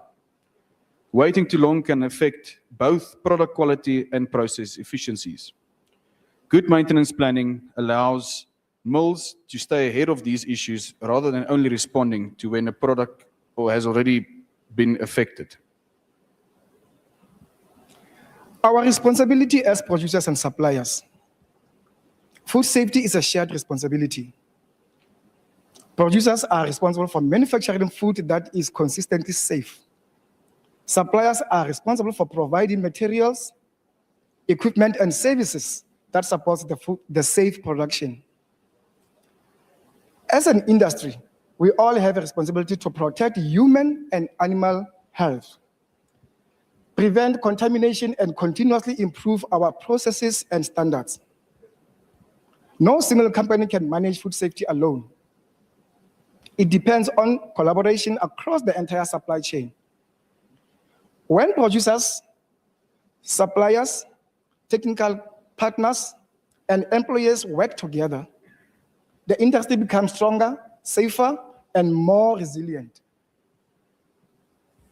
So let's have a look at the industries that CEFA serves. So although this Expo is mainly focused on food safety and milling, CEFA serves a wide range of industries. So as you can see there, we serve the mining and mineral industry, environmental, food and beverages, milling, chemicals, and pharmaceuticals. Across these industries, the applications may differ, but the principle remains the same. Customers need reliable filtration solutions and separations that support process efficiency, safety, and consistent performance. Ladies and gentlemen, I would like to add more on the industries that we serve. CEFA also supports highly specialized industries such as acoustic, medical, energy, aerospace, appliance, and automotive applications. This broad industry experience is important because it means our technical knowledge is not limited to one application or one market. We work with demanding processes where precision, material performance, compliance, and reliability are essential. So if anything that we discussed today connects with challenges you are currently facing in your mill or production facility, please feel free to reach out to us. whether it is sieve performance, filtration efficiency, dust control, preventative maintenance, or general process support. We'll be happy to continue the conversation.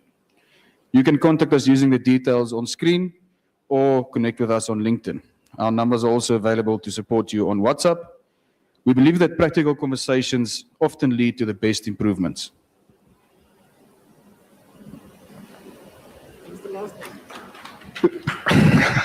Ladies and gentlemen, in closing, I would like to close by saying this message we would like to leave you is this.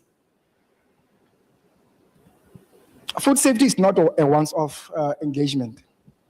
It is an ongoing commitment. It requires the right system, the right people, the right supplier, and the right process controls. When we raise the standards together, we create safer food, stronger operations, and stronger industry. Thank you so much for your time and attention. Always remember, think safer. Think safer. So thank you guys. We appreciate your time. So if there's any questions, please feel free to come to our booth and we can have a discussion. Thank you.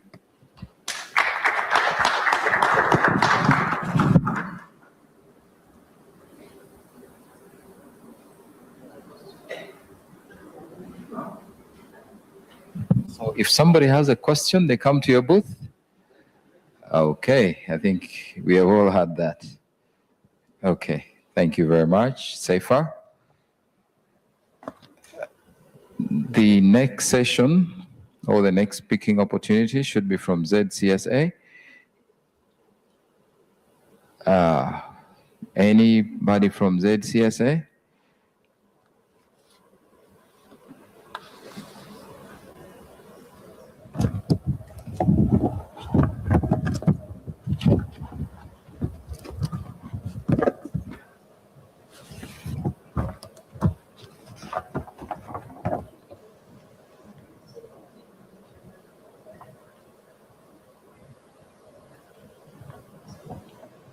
Okay, no one is from, oh, okay, yeah, she is.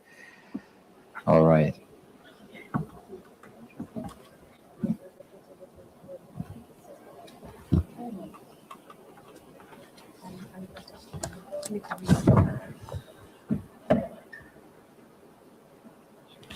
Good morning, everyone. Oh, here you go, here you go.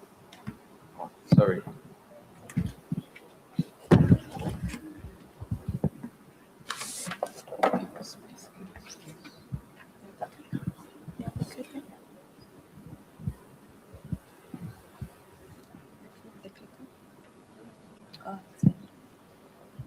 Just go by next.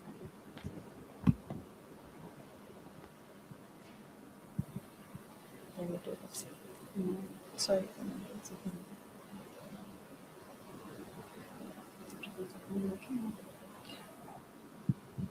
Good morning once again.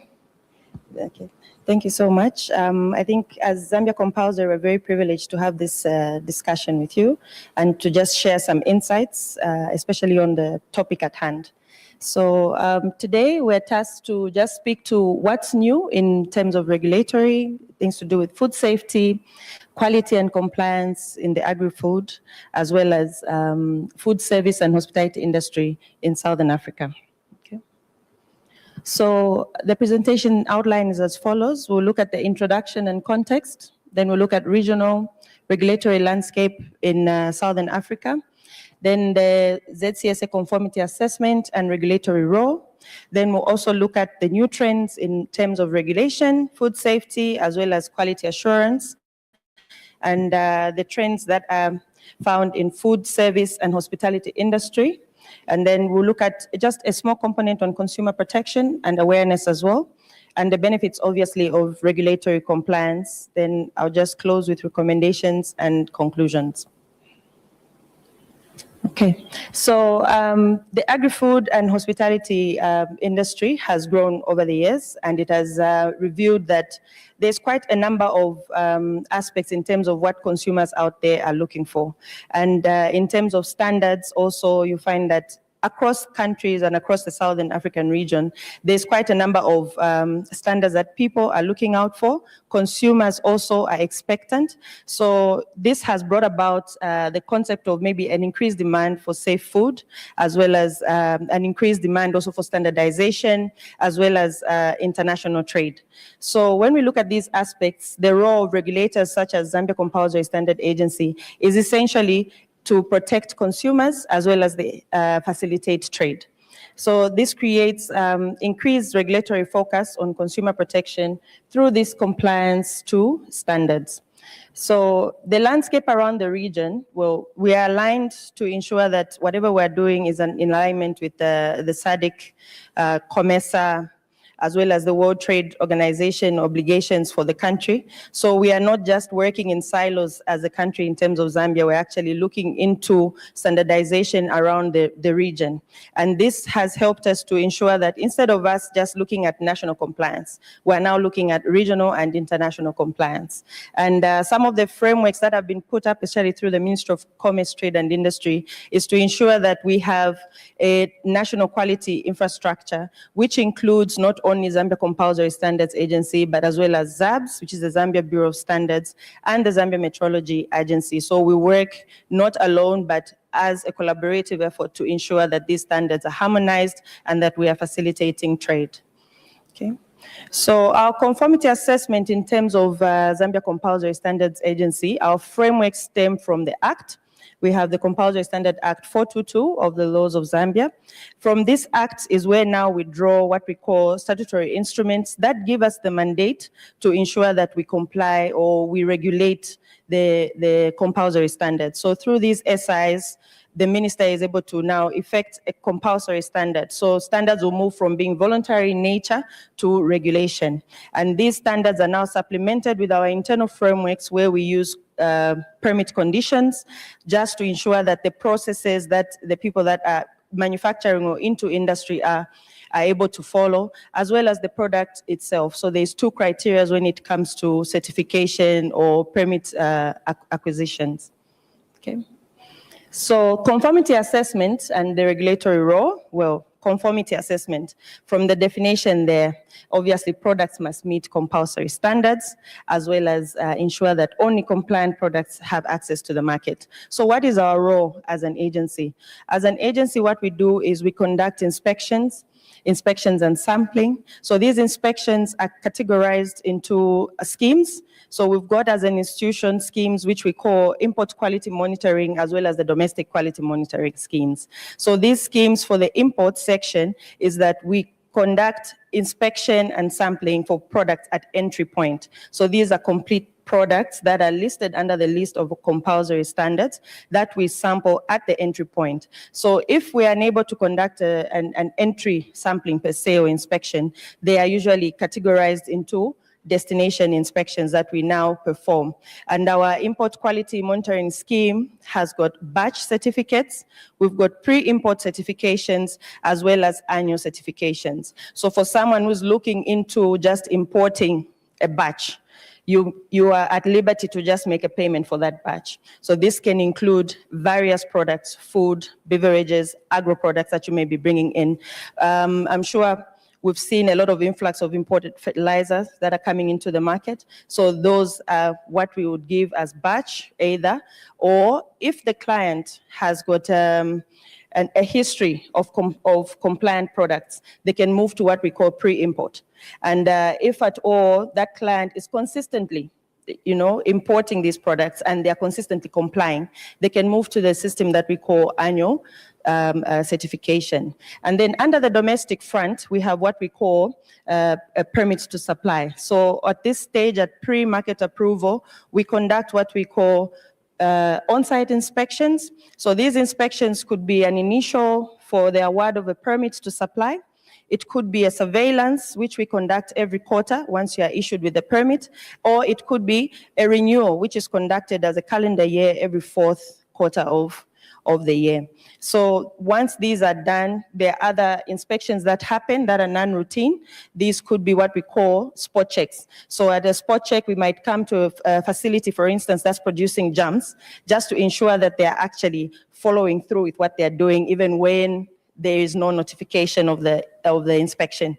This is just to assure us that even when we are not there, the consumer is indeed the priority and is being protected. So at post-market surveillance, there are various activities that take place. We've got what we call market surveillance activities. These could be routine or non-routine. As an agency, we thrive to ensure that we don't just end at the factory.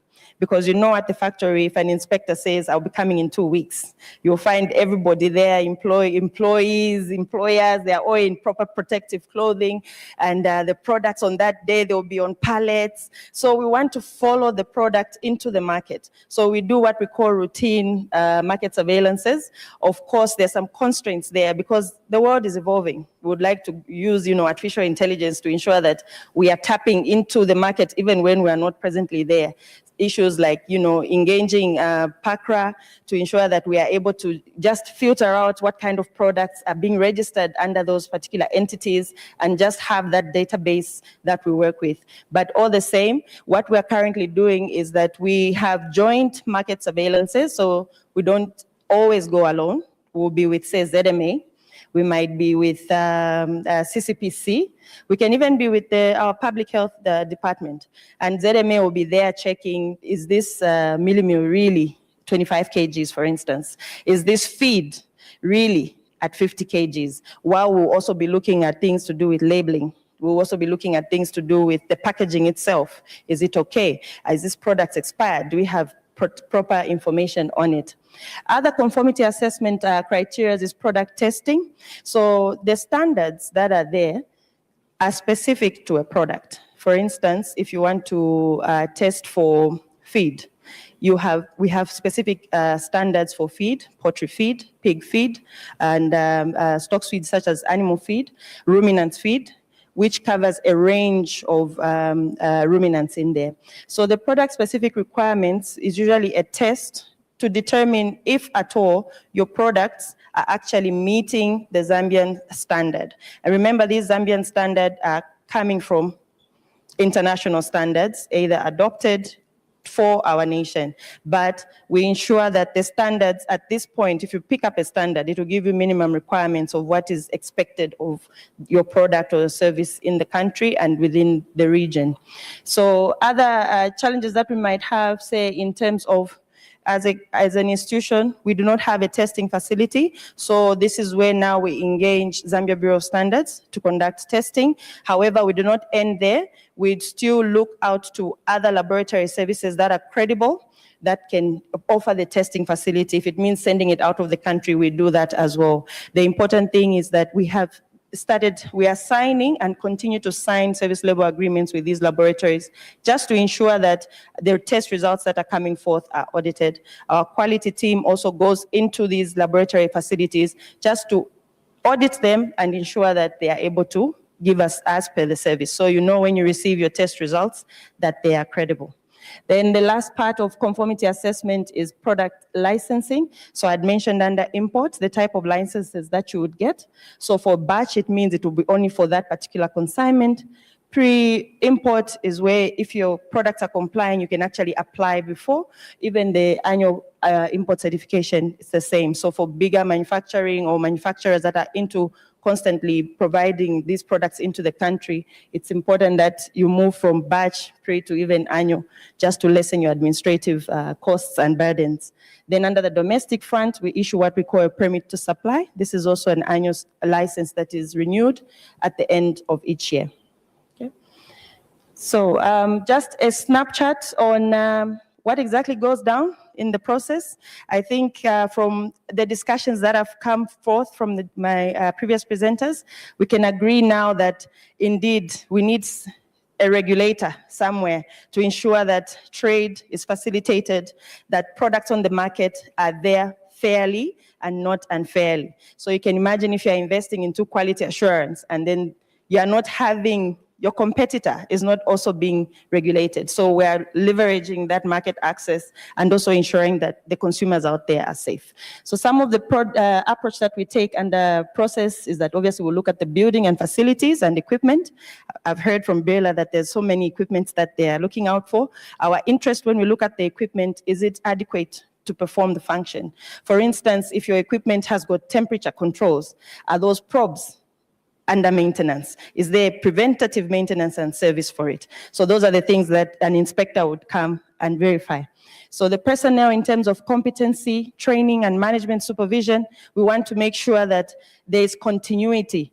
We don't just want one person running everything. You know, if that person is not around that day, the milling meal will neither be breakfast nor roller. It will just be somewhere in between. So we want that continuity, and obviously control of operations in terms of ingredients, materials, and packaging and handling. What kind of systems have you put in place? Is it just a system in the FAO, or is it a culture on the shop floor? So the personal hygiene in terms of cleanliness cannot be overemphasized. These are food that has a potential to also be a carrier for contamination as well as disease. So we make sure that those aspects are looked into. And lastly, the end product itself, as I earlier mentioned, we looked at product information, issues to do with traceability, as well as the compliance to the compulsory standard which would be applicable. Okay, so what is new in terms of regulation? So as an agency, we look at new trends. Over time, we've moved from 60 compulsory standards to 116, covering a range of different products. So at some point, we need to streamline to what is evolving on the market. So we've adopted a risk-based kind of regulation, which focuses on high-risk products and which is data-driven by inspections.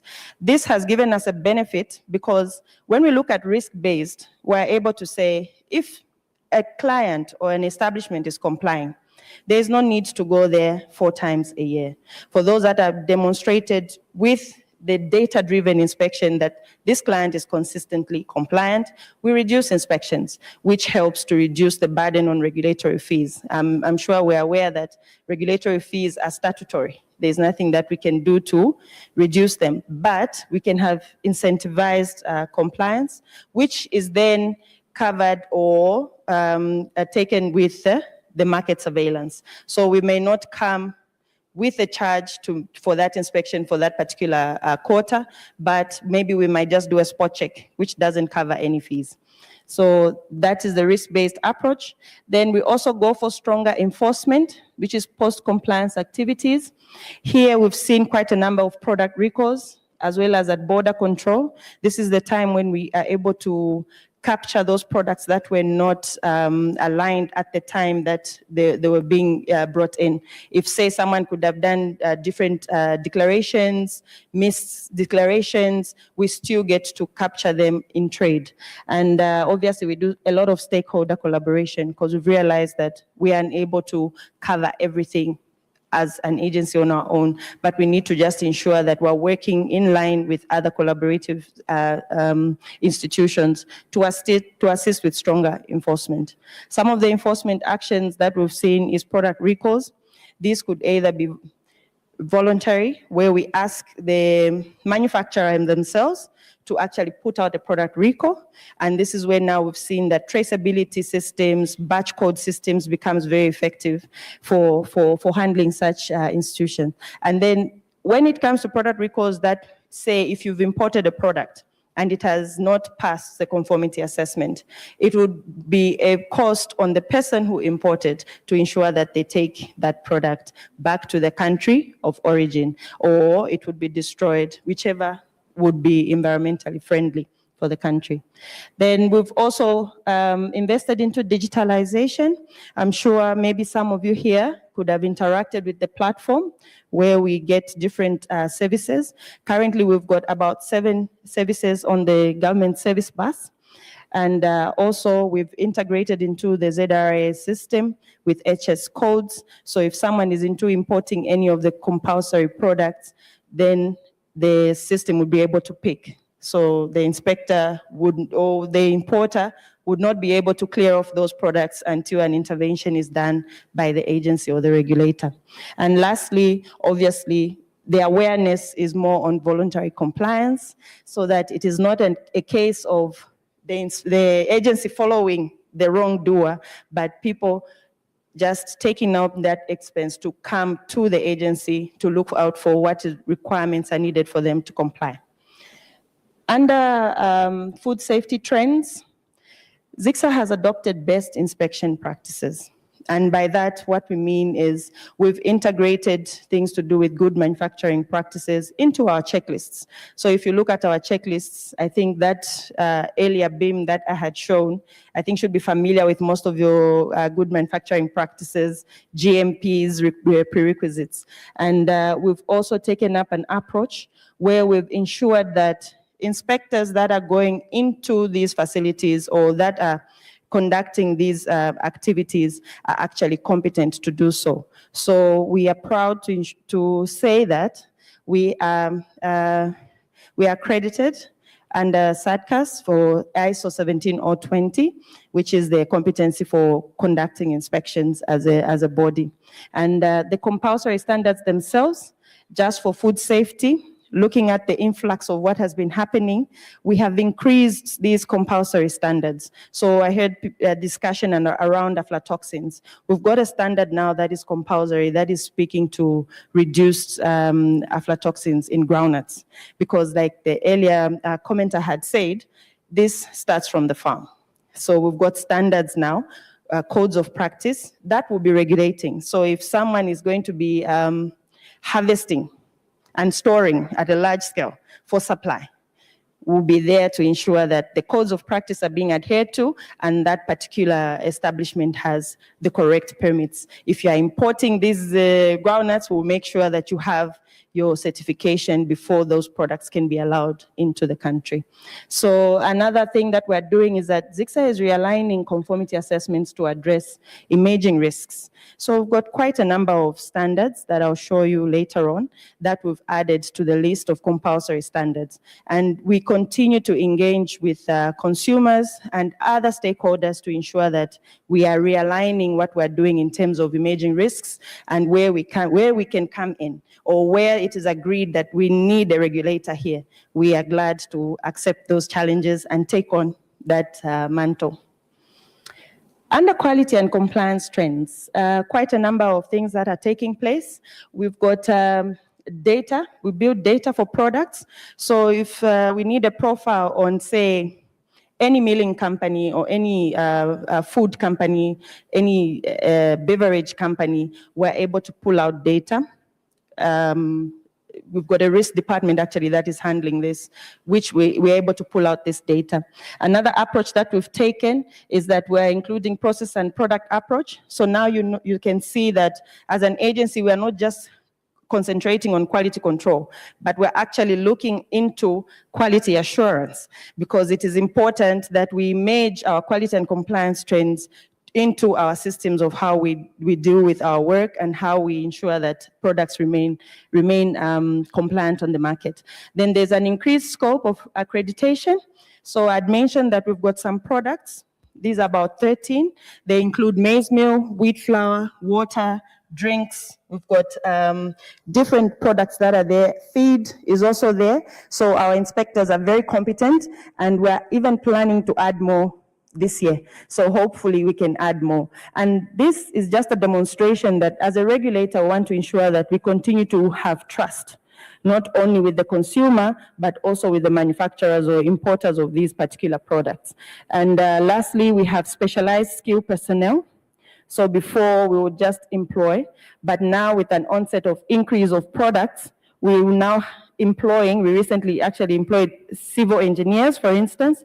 We'll be employing people that have plant and knowledge of agro products. So this specialized kind of skilled personnel is another demonstration that as an agency, we're ensuring that all the work that is going into certifications of this product is being renewed and is evolving to allow for the trends that are taking place in this industry. So under food service and hospitality, the regulator doesn't stop at the manufacturer. The regulator doesn't stop at the border.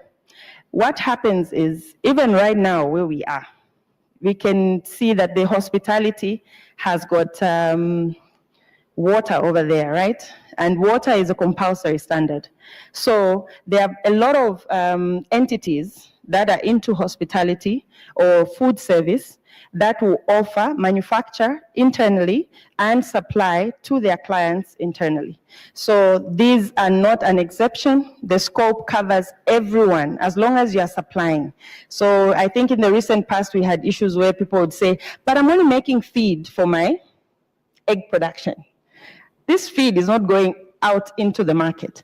But then we all know that those eggs are going to land themselves to a consumer who will consume them. So our role on food service doesn't go unnoticed. Food and beverages, we actually included more alcoholic beverages. Before, we just had animal feed.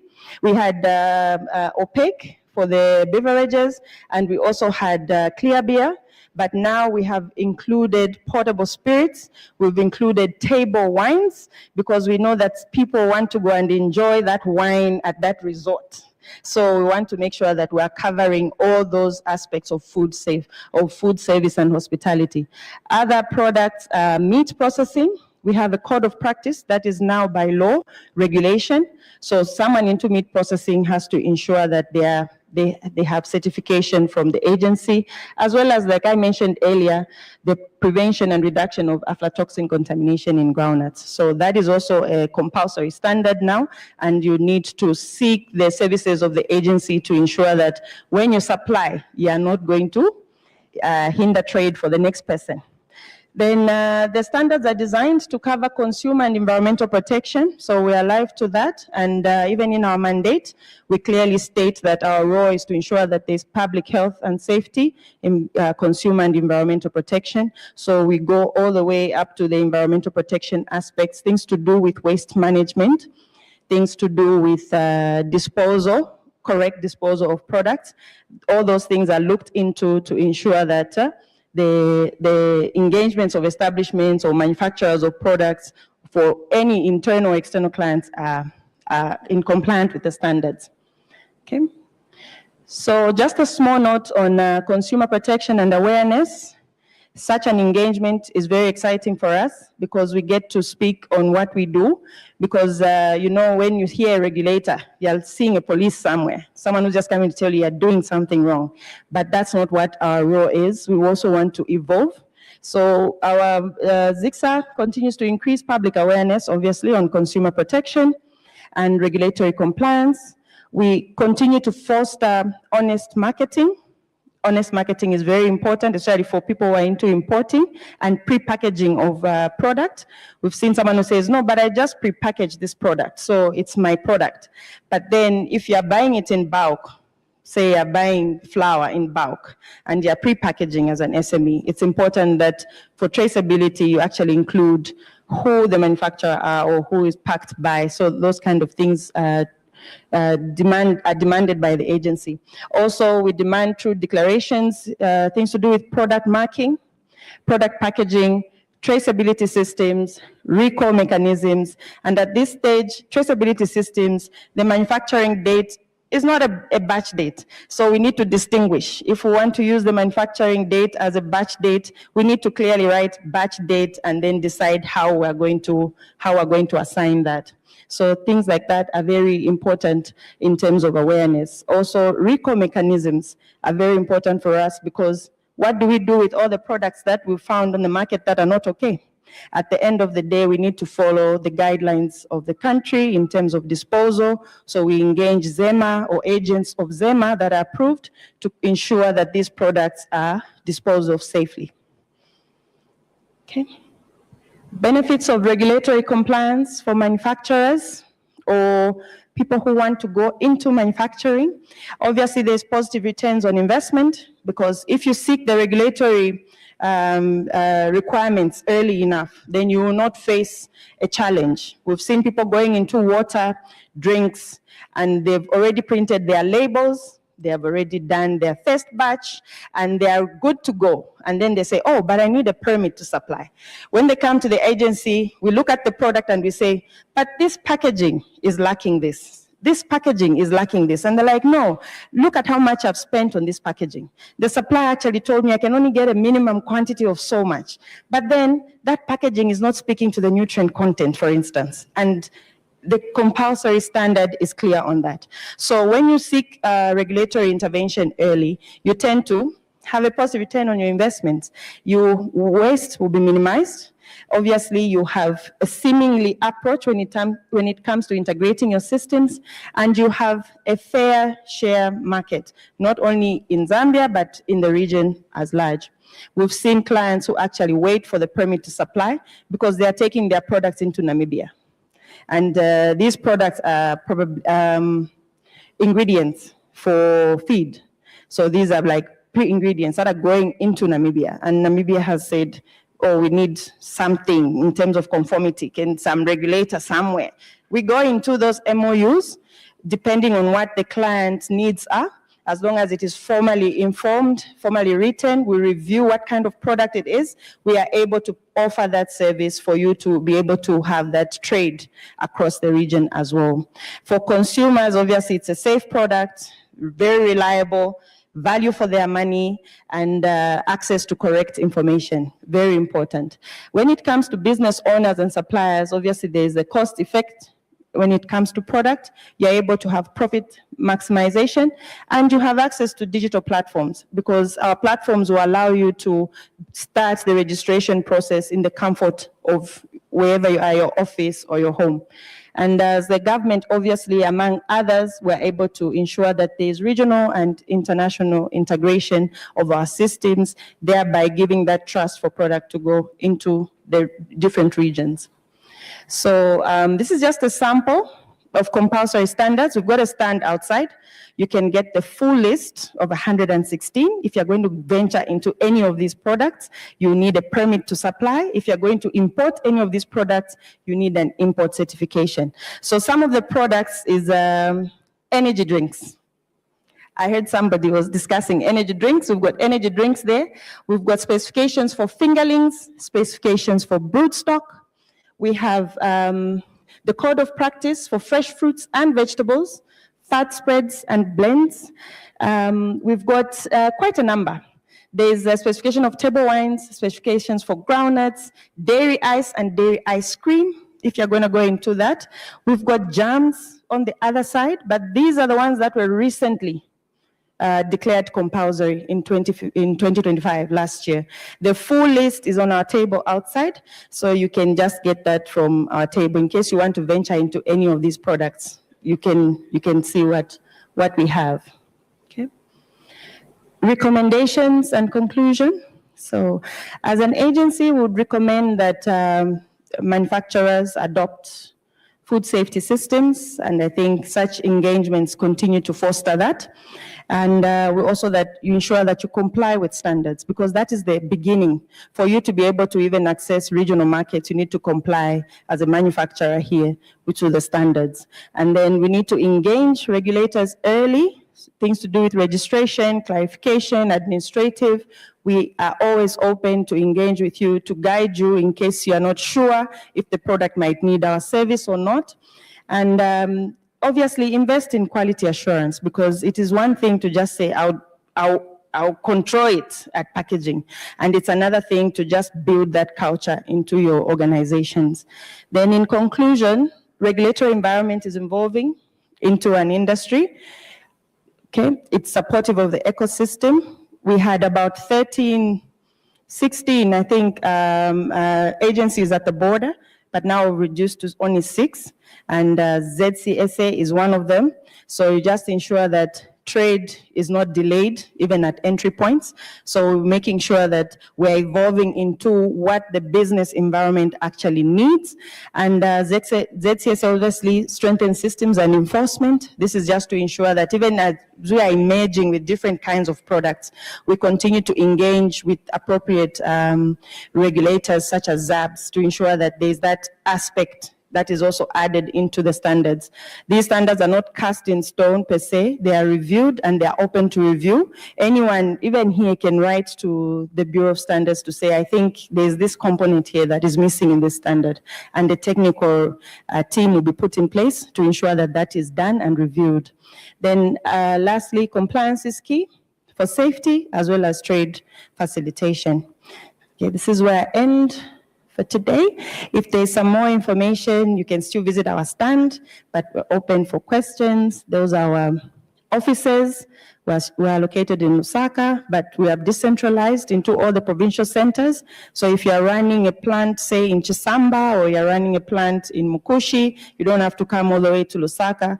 We've got offices in Central Province. We've got offices in Chipata, all the 10 provinces. And border stations, we've got those main border offices there. And that's our phone, email, as well as website, if you need any further information. Thank you.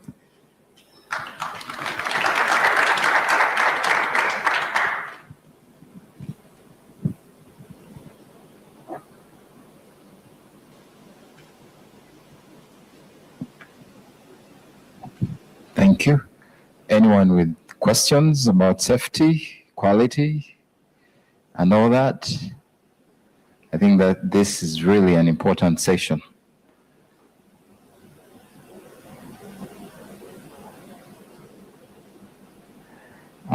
We are waiting on those questions. And she seems very ready for the questions. Where is that? Who has one? Oh.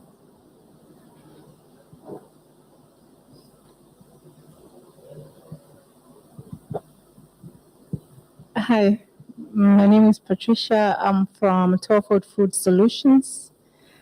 And my question to you is on, we've seen the water that you were talking about, those small plastic sachets, the sachets, the drips they talk about.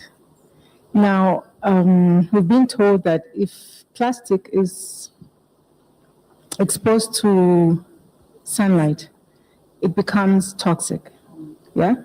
But we see a lot of trucks carrying these same plastics, and they are exposed to sunlight, and some shops actually have them outside, and they're also exposed to sunlight. What are you doing about this? Because that's also a health hazard. Thank you. Thank you so much. And thank you so much for that observation. Indeed, it is a growing concern, especially that packaging is fairly affordable compared to if it was in a bottle. So you find that it always has ready market. But when it comes to the actual packaging, we always emphasize that it's food grade. However, when it comes to storage in the factory, like I mentioned, there's always that aspect that they would have stored it away from sunlight and all. But then the onus now comes to the supplier of the supplier. Again, it comes back to engagement and a lot of public awareness. And I think in the recent past, we moved from the issues of how safe are they. We actually did a survey in conjunction with the Ministry of Health, and the influx of those particular manufacturers is also on the increase, because you know how business is. People will move to where there's ready market. But it's still on us to ensure that we continue to raise awareness when it comes to storage of those particular products outside the factory or in the marketplace. So it's for consumers, because what we've raised is if we're just concentrating on the manufacturer, the consumer who is not aware may not know the dangers posed by purchasing that particular product that is, say, outside the shop. So we've continued to raise awareness. We don't just end in such a fora. We actually also go on radio, TV, we do articles on different social sites just to raise that awareness that if something or a product is not packaged and stored accordingly, then it is not safe. If it's not showing the correct information, then you should suspect. And any suspicion, they should always report to the agency. We actually have a whistleblower policy in place. So anytime we've even received anonymous, just a picture of something, and we still move in. That's how fast we are and how our policies are so dedicated to ensure that we are following through with those complaints. Yeah. Yeah. Okay, anybody else? Should we conclude and say we don't have anything on safety and quality control? Okay. Either it was well elaborated or it was too complicated. But anyway,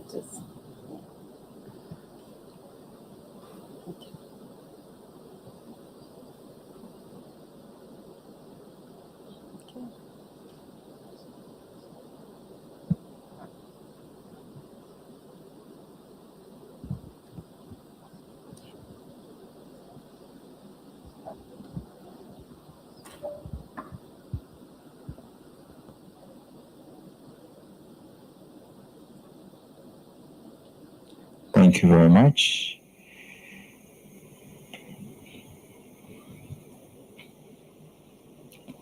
So for the next session,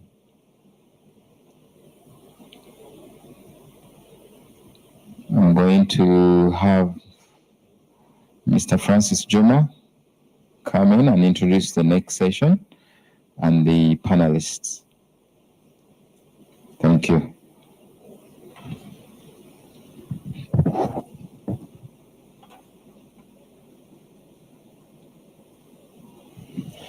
Okay. Thanks for the very insightful presentations we've had this morning. I would like to have our last session this for the morning session, and then our plan is that in the afternoon you probably can get some time to network with our exhibitors in their booths. So our session is an interesting one. We really want to hear. I know there are people who have not talked here, isn't it? There are some of us who haven't talked. So I would like to bring in some people who can start the conversation, and then we have a discussion on opportunities around entrepreneurship within the food and beverage sector across this region. So I would like to ask Anthony Mutwiri from ANRITS to join me, Adam Scott from EFI, Equatorial Food Ingredients, Shorai Katsande from National Foods Zimbabwe, and Alfred Shinyangwe from AL Milling. Yeah, please join me in the panel.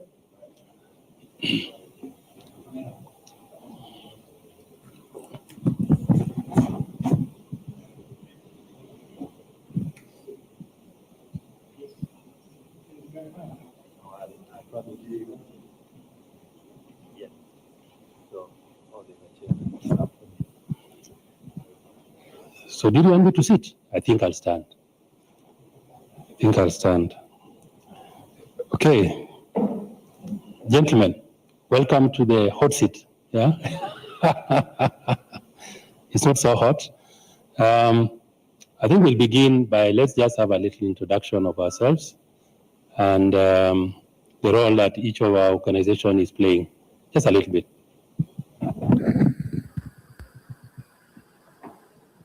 Good afternoon, everyone. I'll start by introducing myself. My name is Anthony Mutwiri. I represent ANRITS as a group, and as a business, we have a business called Environment and Energy. And my role in the company for Africa is customer relationship management as well as business development. And let's just say I'm the guy who tries to bring solutions to the customers in the continent and hopefully also make them successful in doing business. Thank you very much, and thank you for having me here. Okay, thank you, Anthony.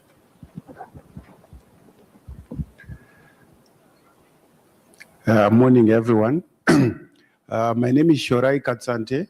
I'm coming from National Foods in Zimbabwe.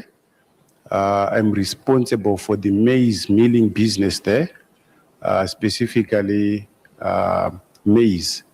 There are many other products that we produce, but I'm specifically responsible for maize as the managing executive. So as National Foods, we believe our role is really to feed the nation.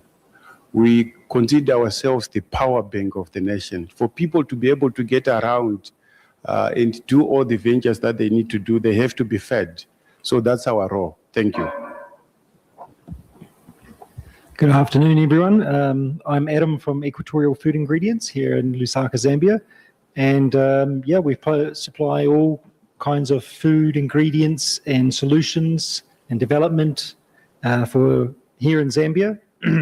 We're based all over Africa, though. We've got offices in Kenya and Ghana, and South Africa, of course, is our principal. And yeah, I also do a lot of like marketing and technical trials and things like that. So I've been into a lot of factories and seen a lot of things, and yeah, Zambia is impressive. We get a lot done here. I love it. Thank you. Good afternoon, everyone. My name is Alfred Shinyangwe. I work for AL Milling, popularly known as A1 Milling, here in Osaka. It's a maize milling company. I am the operations manager.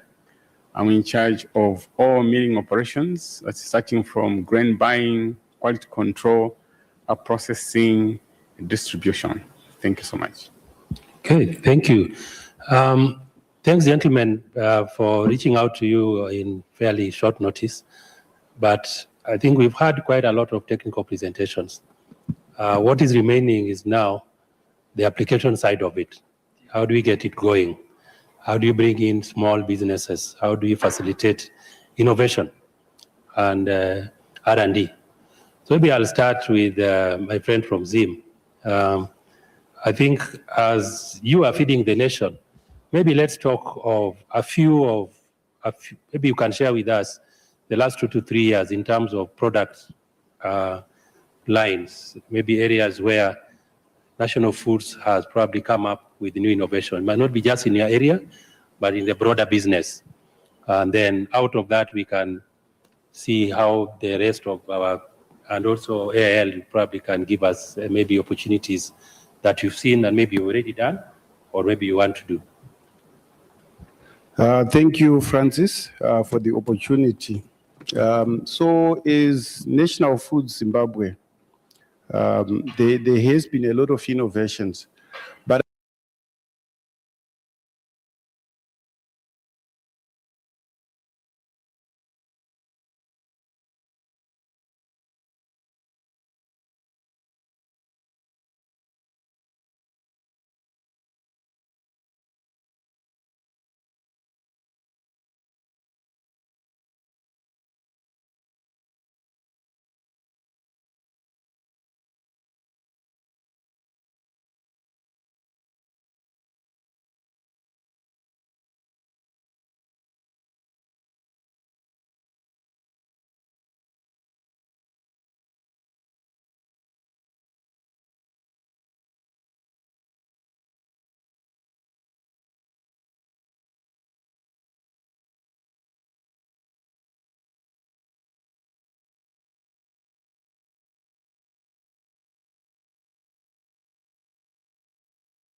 it's probably done at a small scale level. In some cases, at a household peasant level. So it's not as commercial. So there is an opportunities for integrators, for people that come in and bring business models, people that come in and make it, commercially viable, profitable for the farmers at a household level. I think that is a huge opportunity at the moment.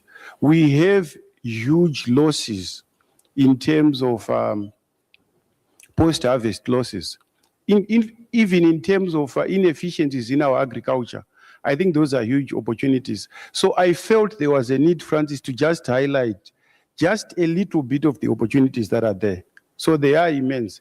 Then now coming to your question around what have we done as National Foods in our country. So our business, I hadn't given background. Our business is, it runs across a number of sectors, but its main source is milling. So we do flour milling, we do maize milling, we do stock feeds production, we do pasta production, we do biscuits production, we do cereals production, so we do snacks production. So it's really a wide variety of businesses. So most of those business units, for example, the cereals, these are products that we have started producing in the last 3 years. You know, we now compete with bigger companies like Nestle, companies like Kellogg's, you know, that produce snacks, that produce those breakfast cereals. We produce those now. So for us, it's an innovation because we weren't doing it before, but we are now doing those things. And we are using local raw materials to produce those things. When I look at pasta, our pasta in most of Africa has been imported, maybe except for South Africa and a few other countries. But we have moved from being importers of pasta to producers of pasta. We do the flour milling ourselves. We do pasta production. We do the spaghetti as well. So that's an innovation that we are seeing in our country. So at a high level, I think those are some of the innovations. The snacks, Africa is almost like, Southern Africa, sorry. It's almost like highly informalized. Maybe except for South Africa, I don't know. But it's really a highly informalized market. Because it's a highly informalized market, people eat on the go. So we have come up with snacks. You know, when I say snacks, I'm talking about, I don't know what you guys call them, but we've got these fluffy, what do you call snacks? Corn puff, yeah, corn puffs. So we come up with those products. People eat those things because they have no time to sit down for a meal, because they are busy, you know, trying to make a living. So we've come out with those. We produce them in sizes that someone can eat on the go. They don't have to sit down. They can actually be walking and eating. You know, even the drinks that we produce drinks that can be consumed on the go in smaller quantities. It's because we want to make sure that we are serving and responding to the consumer needs.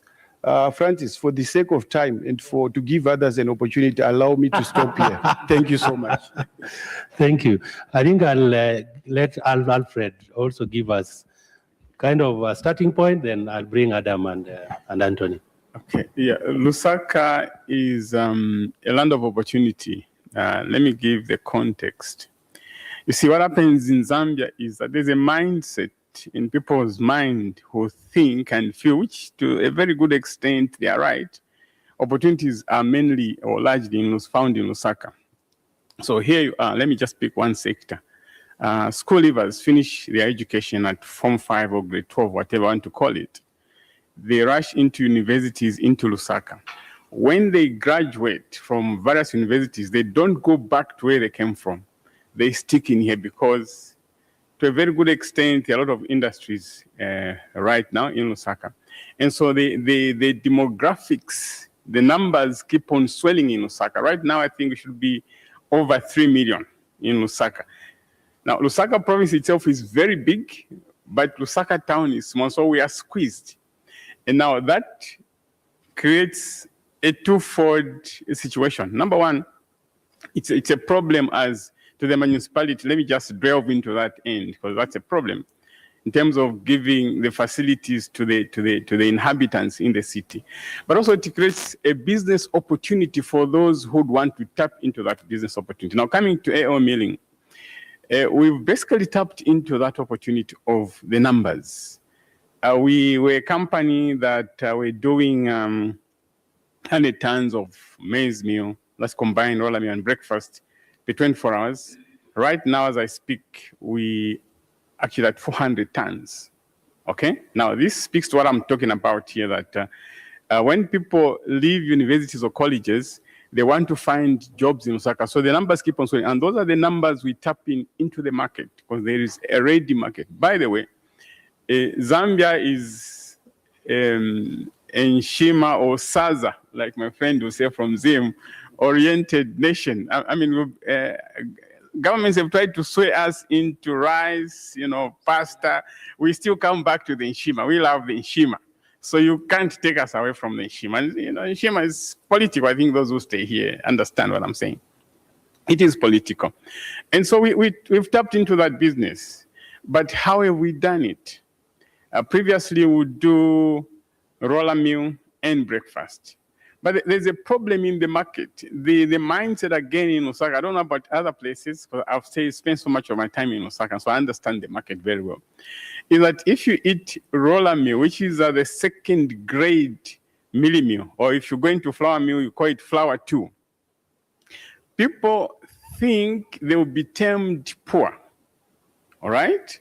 And so they want to eat breakfast. Breakfast is the upper grade, okay, the supreme grade. And so everyone wants to eat breakfast. Now, breakfast is expensive. All right? And so what have we done to just meet that kind of segment of people who want to eat the breakfast? We've created a product called Super Roller. Now, the Super Roller meal is as close as, in terms of quality, to breakfast. But then the difference is the price gap, all right? The breakfast still maintains a superior price margin. The Super Roller is slightly lower. But in terms of, if you look at it in terms of the color, they are more or less falling. I know there's my colleague, the quality manager, looking at me, Dan.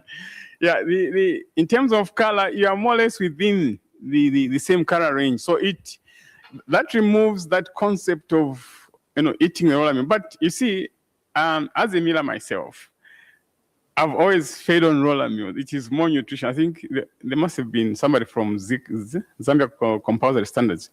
It's more nutritious to feed on roller meal because all the nutrients are found in the roller meal. The breakfast is highly refined, and so some of the nutrients are taken away. And so that kind of mindset is wrong. But you see, we haven't argued with the people. We've gone in to give them what they want. And what they want is something closer to breakfast. And so we provided that. So that has kept us going.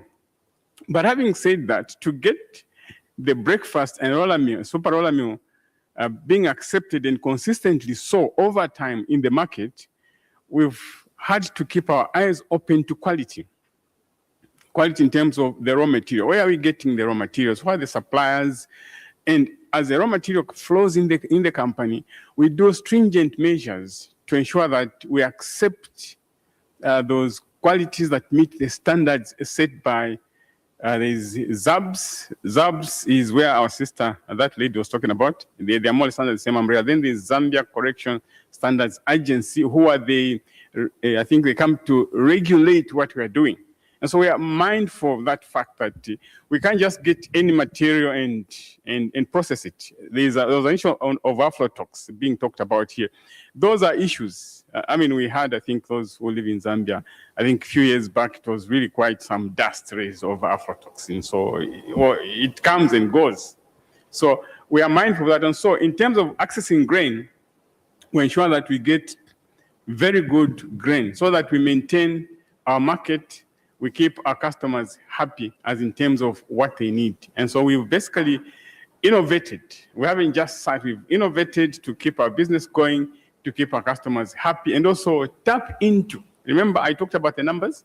The numbers keep on swelling, all right? And so how are we going to maintain, okay, that market and also be accepted by those who do not know the product? The people that we supply to, our messengers, we do less marketing because when somebody buys a product, they will tell the neighbor, they will tell whoever it is that this product is good, and they continue buying from us. Oh, thank you, Alfred. I want to add, maybe there's a connection between affordability, and I like that even in your presentation, you have these packs that you come up with, kind of like an all-in-one pack that makes it much easier. But what do you see are the emerging opportunities? It could be nutrition, could be affordability, but which products do you really think could be the next thing for this region? Thank you, Francis. Good afternoon, everyone. In terms of which products, it could be anything really, but we are poised to help anybody that wants to innovate and wants to make a new product. In the past, products have been very, very simple, just simple maheo, one flavor, that sort of thing. But I know now that consumers are looking for more variety, more options, maybe sugar-free, maybe something with increased fiber or added vitamins and minerals. And so, we are poised, we're ready to help with those kind of things. We have solutions for those sort of products. And, we can even improve existing products to make them more affordable, more healthy, more nutritious, and maybe even more flavorful, even sweeter, with less sugar. All these types of things, we are absolutely poised and ready to go. We're constantly looking at not only here in Africa, but all over the world about what sort of innovations they're making in different parts of the world and how it's beneficial for them, and then seeing how we can apply it to here in Africa and even here in Zambia. Look, every country in Africa has different ways, whether it's mili meal, whether it's sadza, they all have a different way of doing things. And so we're ready to tailor make it for whatever the consumer desires. Okay, interesting. I would probably want to get to Anthony. I know, Anthony, you've listened to quite a bit. What's your comment? No, it's nice because it's made it easy for me. Even look at what everybody has said. The opportunities here in the region are immense. I think innovation for us, how we look at it is, are we meeting what the region, one, needs, what the region can provide, okay? So that's the supply, and what is the demand that is coming from the market. So if I give the context of Southern Africa, for example, and I'm glad you started with national foods, because if you look at a couple of years back, Zimbabwe, and the challenges that Zimbabwe had, innovation for them was based on the fact that they really needed to survive and give people products that would make the business profitable, but also meet what the people wanted. And I'm glad that with my role in Africa over the years, that from South Africa, from Zimbabwe to Zambia for many years, Kenya, and now in West Africa, you tend to understand what innovation is important for different regions. Now, where we sit as a business, we've also aligned our offering to what we feel is the agenda that is globally relevant in driving innovation locally. If we look at now Zambia, where we are today, we see what could be the region's biggest breadbasket. 10 years ago, the amount of raw material that was coming out of Zambia is not what it is today. Significant growth, both maize, wheat. I understand there are quite a number of new wheat mills that have come up in Zambia. I'm happy to hear that National Foods talk about all the innovations in terms of pasta, in terms of snacks, in terms of biscuits, in terms of value addition to the primary products that people required and demanded locally. And this is going to come to Zambia as well. So when we talk about innovation, it's not that AL remains adding just capacity in maize milling or the most basic innovation, which is just a change in the parameters of the product, but actually developing or diversifying those products for the market. As a business, our role is basically to follow what government policy is, figure out what is relevant for the market, and where we can help. And one of the biggest challenges as a business that is relevant to the region is to focus on environment.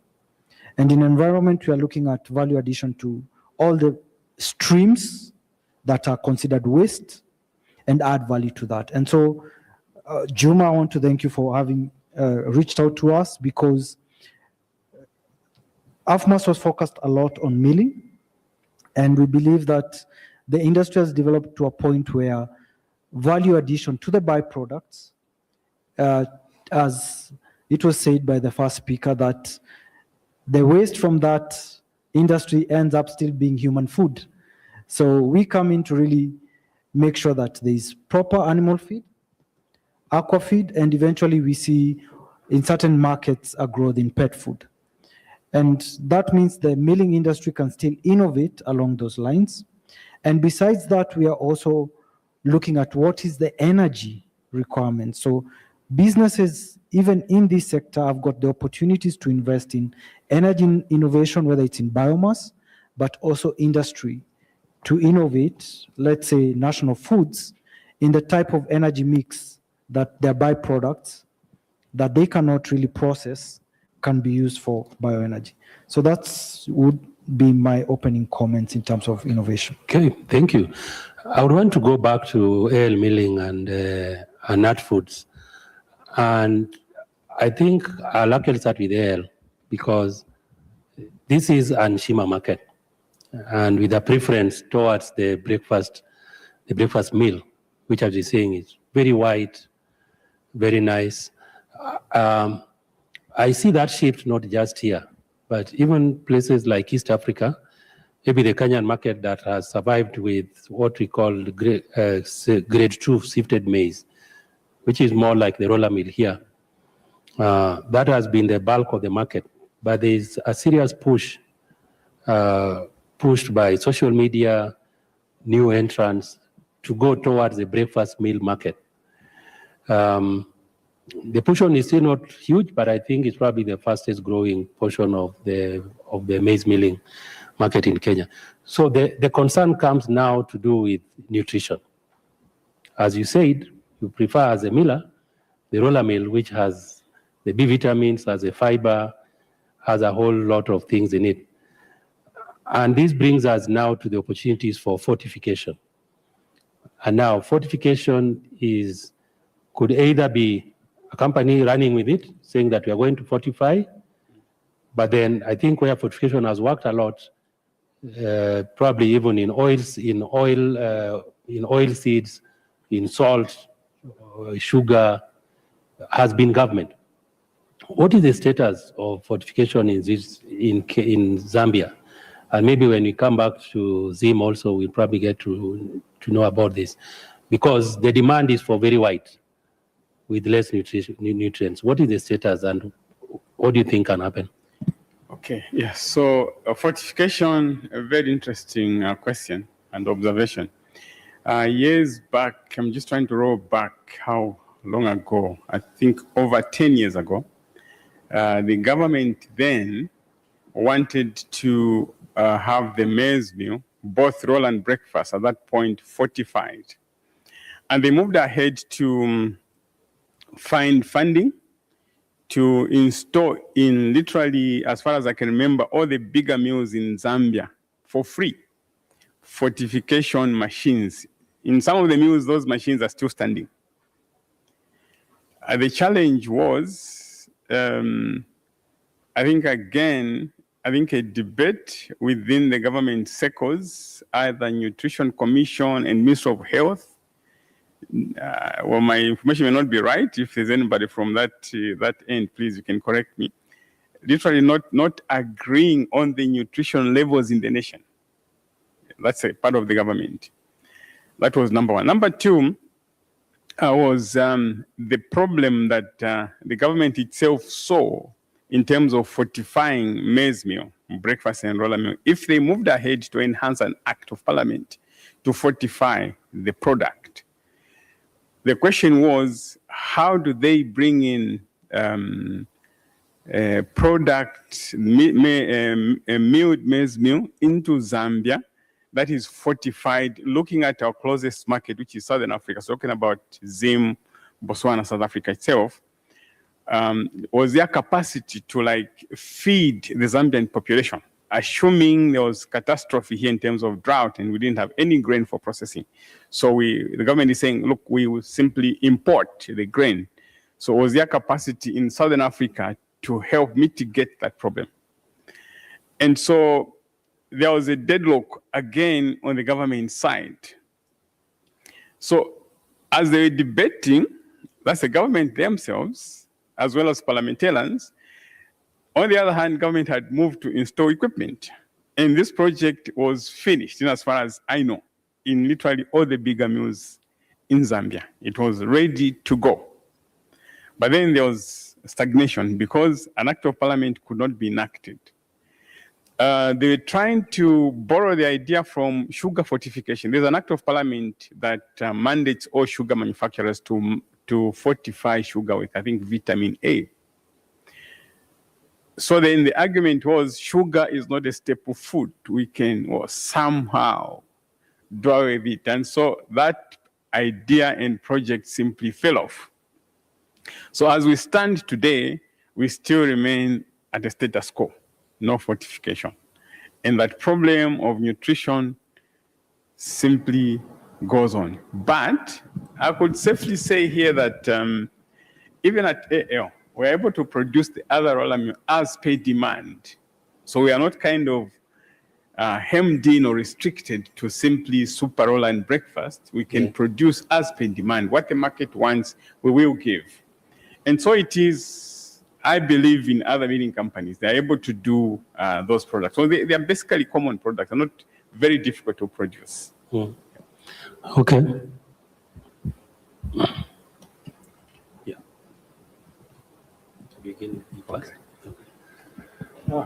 All right, thank you. So still on fortification, I think what happened in Zambia, maybe being sister countries, also happened in Zimbabwe. So we have the fortification doses in our plans. But the enforcement was put on hold, but we now have a renewal from the authorities to say by the end of this year, 2026, we need to see mandatory fortification again. One of the key reasons why it was also put on hold is it does introduce inflation because it comes at a cost. So the vitamins themselves introduce between 100 kwacha to 200 kwacha per ton in terms of the cost of the product. And this is perceived to be a staple food, which everyone has to be able to afford. So that has been one of the sort of reasons why there has been a delay.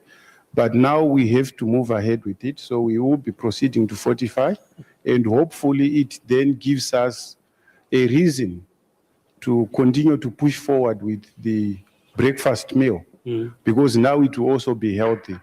And furthermore, when you look at mealie meal, it is now competing with a wider basket of products.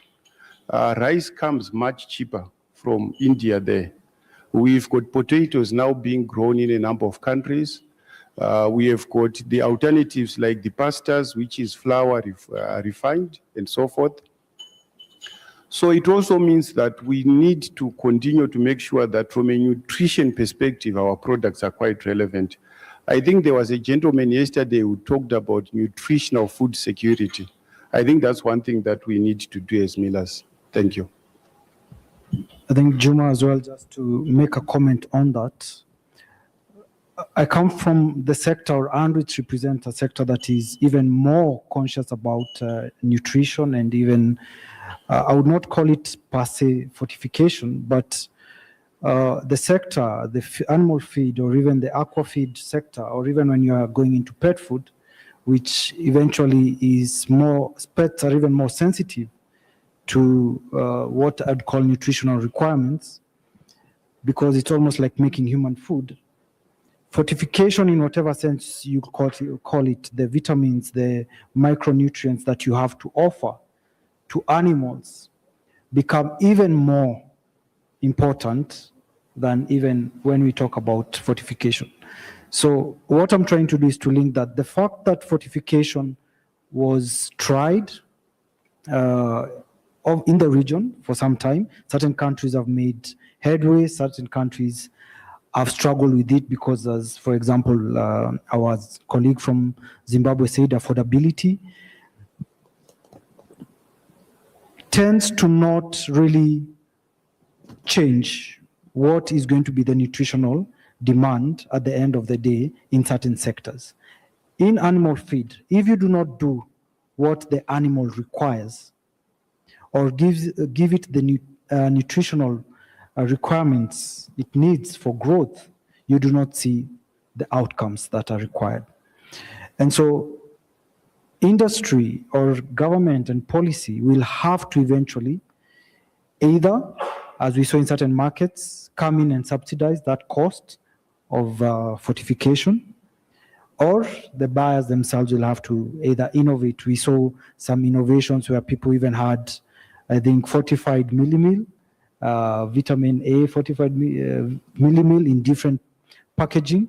But as well, when we come into our industry, in the feed industry, you see that there are certain people who know that if I buy nutritionally well formulated feed, they get better results. And this translates also as well into the product on the plate and the nutritional requirements that you need to give to the populace. That's just to support the nutrition point.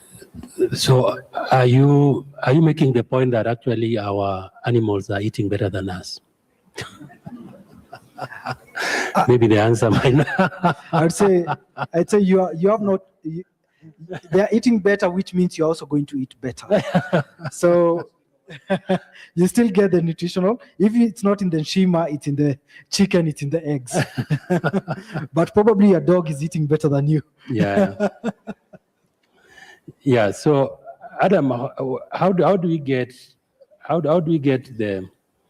Because I think these are for an ingredients company. Absolutely. And I've always said that having been in the industry selling and developing products many years back, ingredients are very sensitive.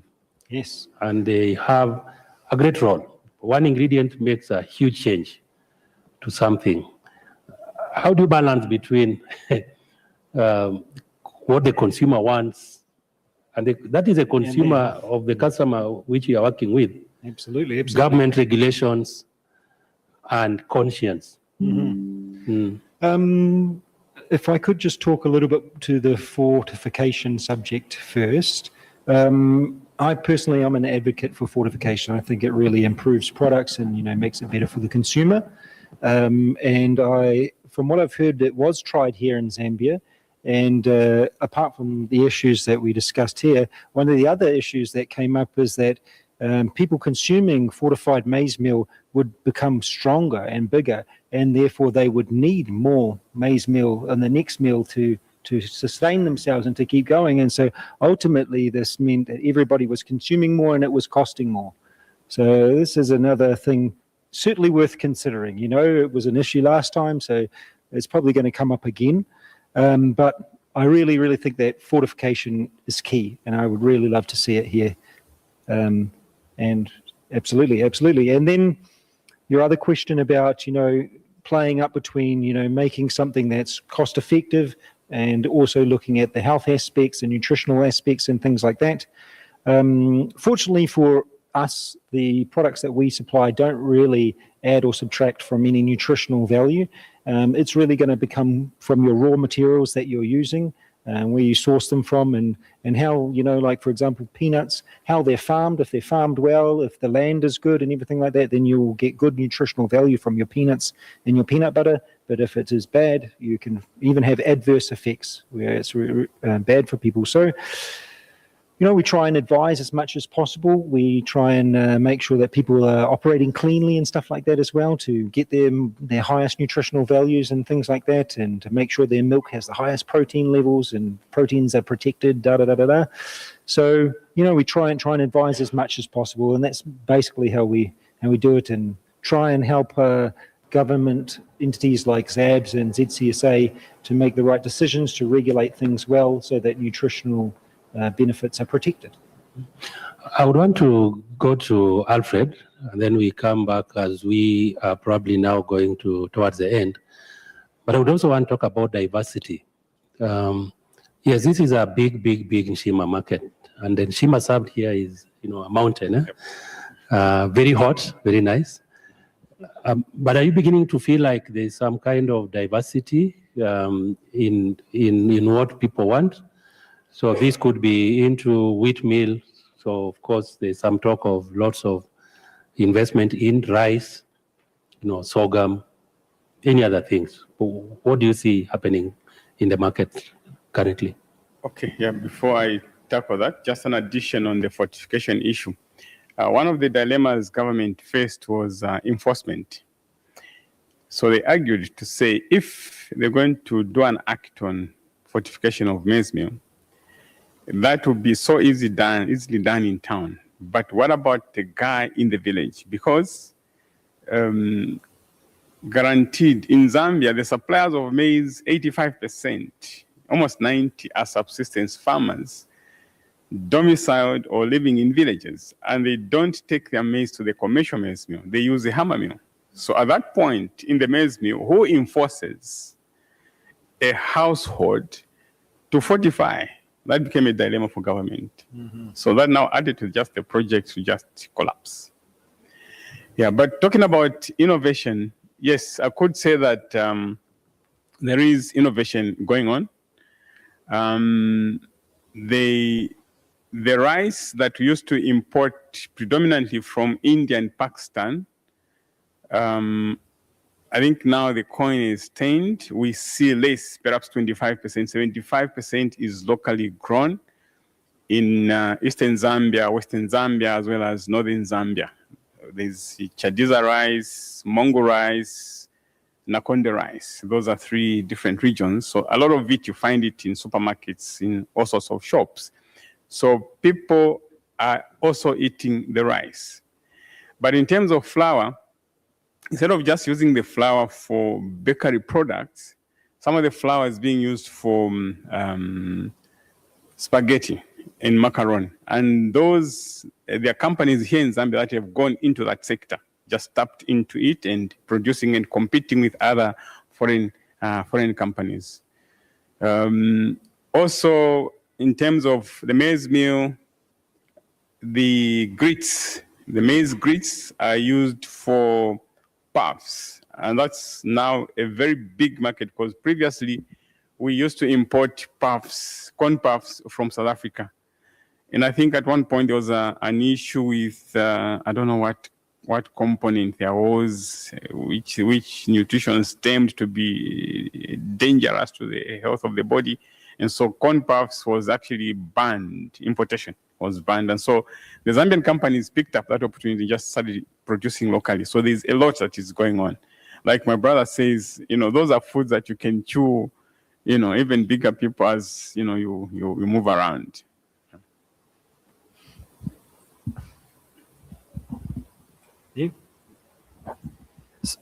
So I wanted to add something. There is something that we need to do on the topic of fortification in terms of awareness, because there is this cultural tendency to label things that people do not understand as either trying to, you hear sterilize Africans, or I don't know, add whatever manner of, family planning kind of ingredients. But I want to talk about the technology part, because you asked him about the sensitivity of these ingredients, and secondly, how much it's being done. Now, if you look at Zambia and you go away from the Zambian mills to the rural areas, you find that the technology or the mills being used are very basic. So how you apply, the rates you apply, even in feed mills, how you mix these ingredients, okay, has got to be, even if you pass legislation, you've got to have a look at the technology aspect. So as a company, our role is to say, do we have the right technology? Okay, whether it's in, when it's in the milling industry, it was the dosers. But when you come into the sector where we are in feed, and you're using these highly sensitive ingredients you talked about, I take an example of what we do in terms of extruding for fish or for pet food, that you do not subject these very expensive sensitive chemicals or ingredients. I don't want to use the word chemicals because that's another contentious term.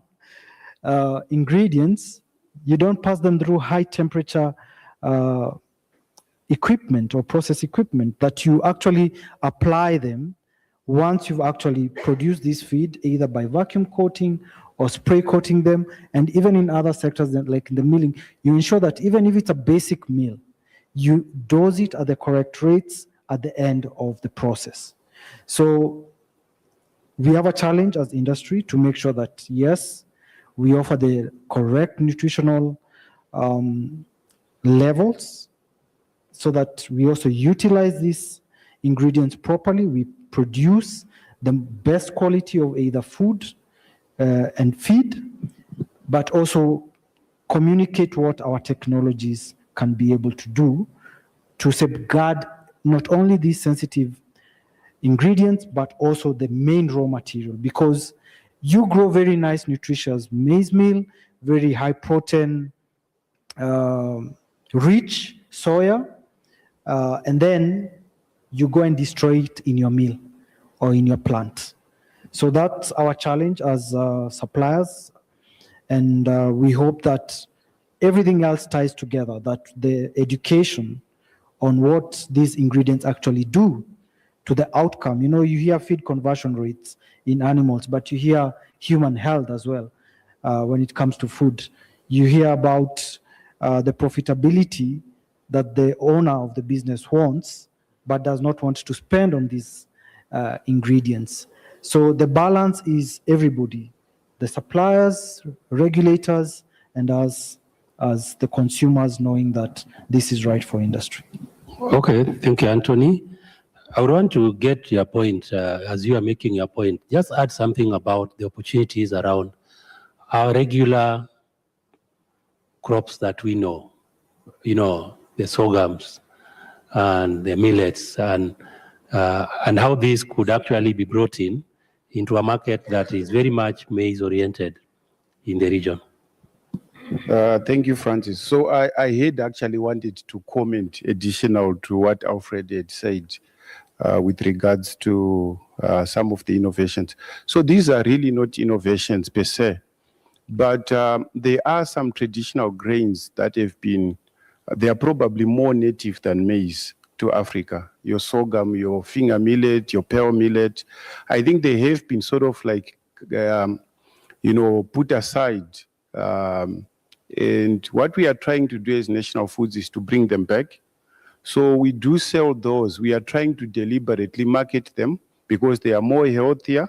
And also we believe that the production of these in the farms is more sustainable because they are more suited for our environment. So we do have what we call multigrains or smart carbs. So these smart carbs are essentially either these products as direct meals. By that I mean it can be finger millet, it can be pearl millet, it can be sorghum, or it can be mixed together with other things like your wheat and so forth and so forth. And we call them multigrains. So the idea is to then try to turn the market towards these products that are more, you know, native to our environment and more nutritious. So that's what I also wanted to add to say it's another angle that we are taking, and we are also supporting the growth of these crops in the fields. Thank you. Okay, I would like to finish, but I think it would be unfair for these guys to walk off without getting somebody to speak from this side. Is there someone who has a question, a comment?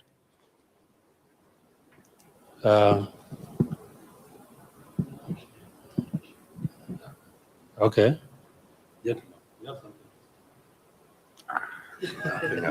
Sorry. You have nothing to say. Okay. A question.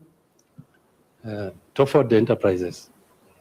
You have something to say. Okay. Oh, the lady here.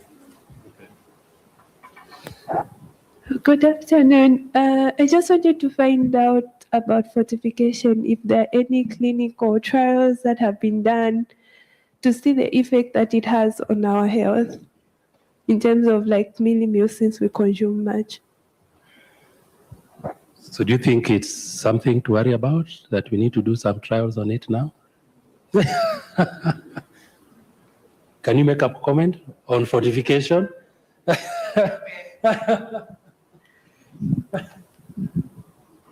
Okay, so your fortification programs evolved probably around 30 years ago.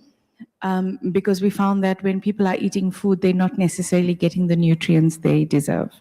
And we bring it back to sometimes the processes, because when we date back to how we used to eat, and one of the colleagues mentioned there that, we used to eat millet, we used to eat sorghum. And then what happened is somehow brown food didn't become sexy anymore. We didn't want to eat brown rice, we don't want to eat brown flour, we don't want to eat brown anything, so we needed to bleach it. Now, when you bleach flour, you bleach rice, you bleach everything, you take all those nutrients out. So we kind of got to put it back in. So when you started putting things back in, it started becoming an issue on absorption. Now, remember, your body is a human animal, and it absorbs nutrients in a certain way. So sometimes when you put nutrients that are not absorbed by the body, it's of no use. So the fortification program came around putting in fortificants back into staples to prevent what we call micro malnutrition, especially around the vitamins and the micronutrients. And there's been many, many bodies across the world that have already done the studies, because we've already seen what has happened when kids don't get vitamin A, and they don't get vitamin E, and they don't get vitamin A and D, because all of those studies are already there. So the studies are already there clinically on why it needs to be done on a global scale.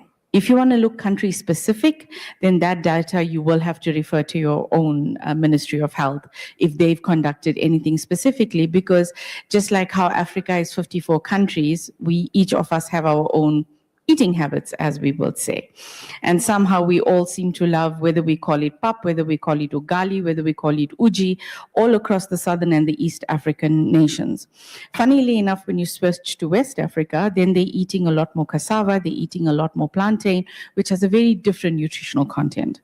So that's why it is up to the Ministry of Health to normally look at each country's individual needs and what then the fortification program needs to look like, which is why Zimbabwe and Zambia have different fortification needs.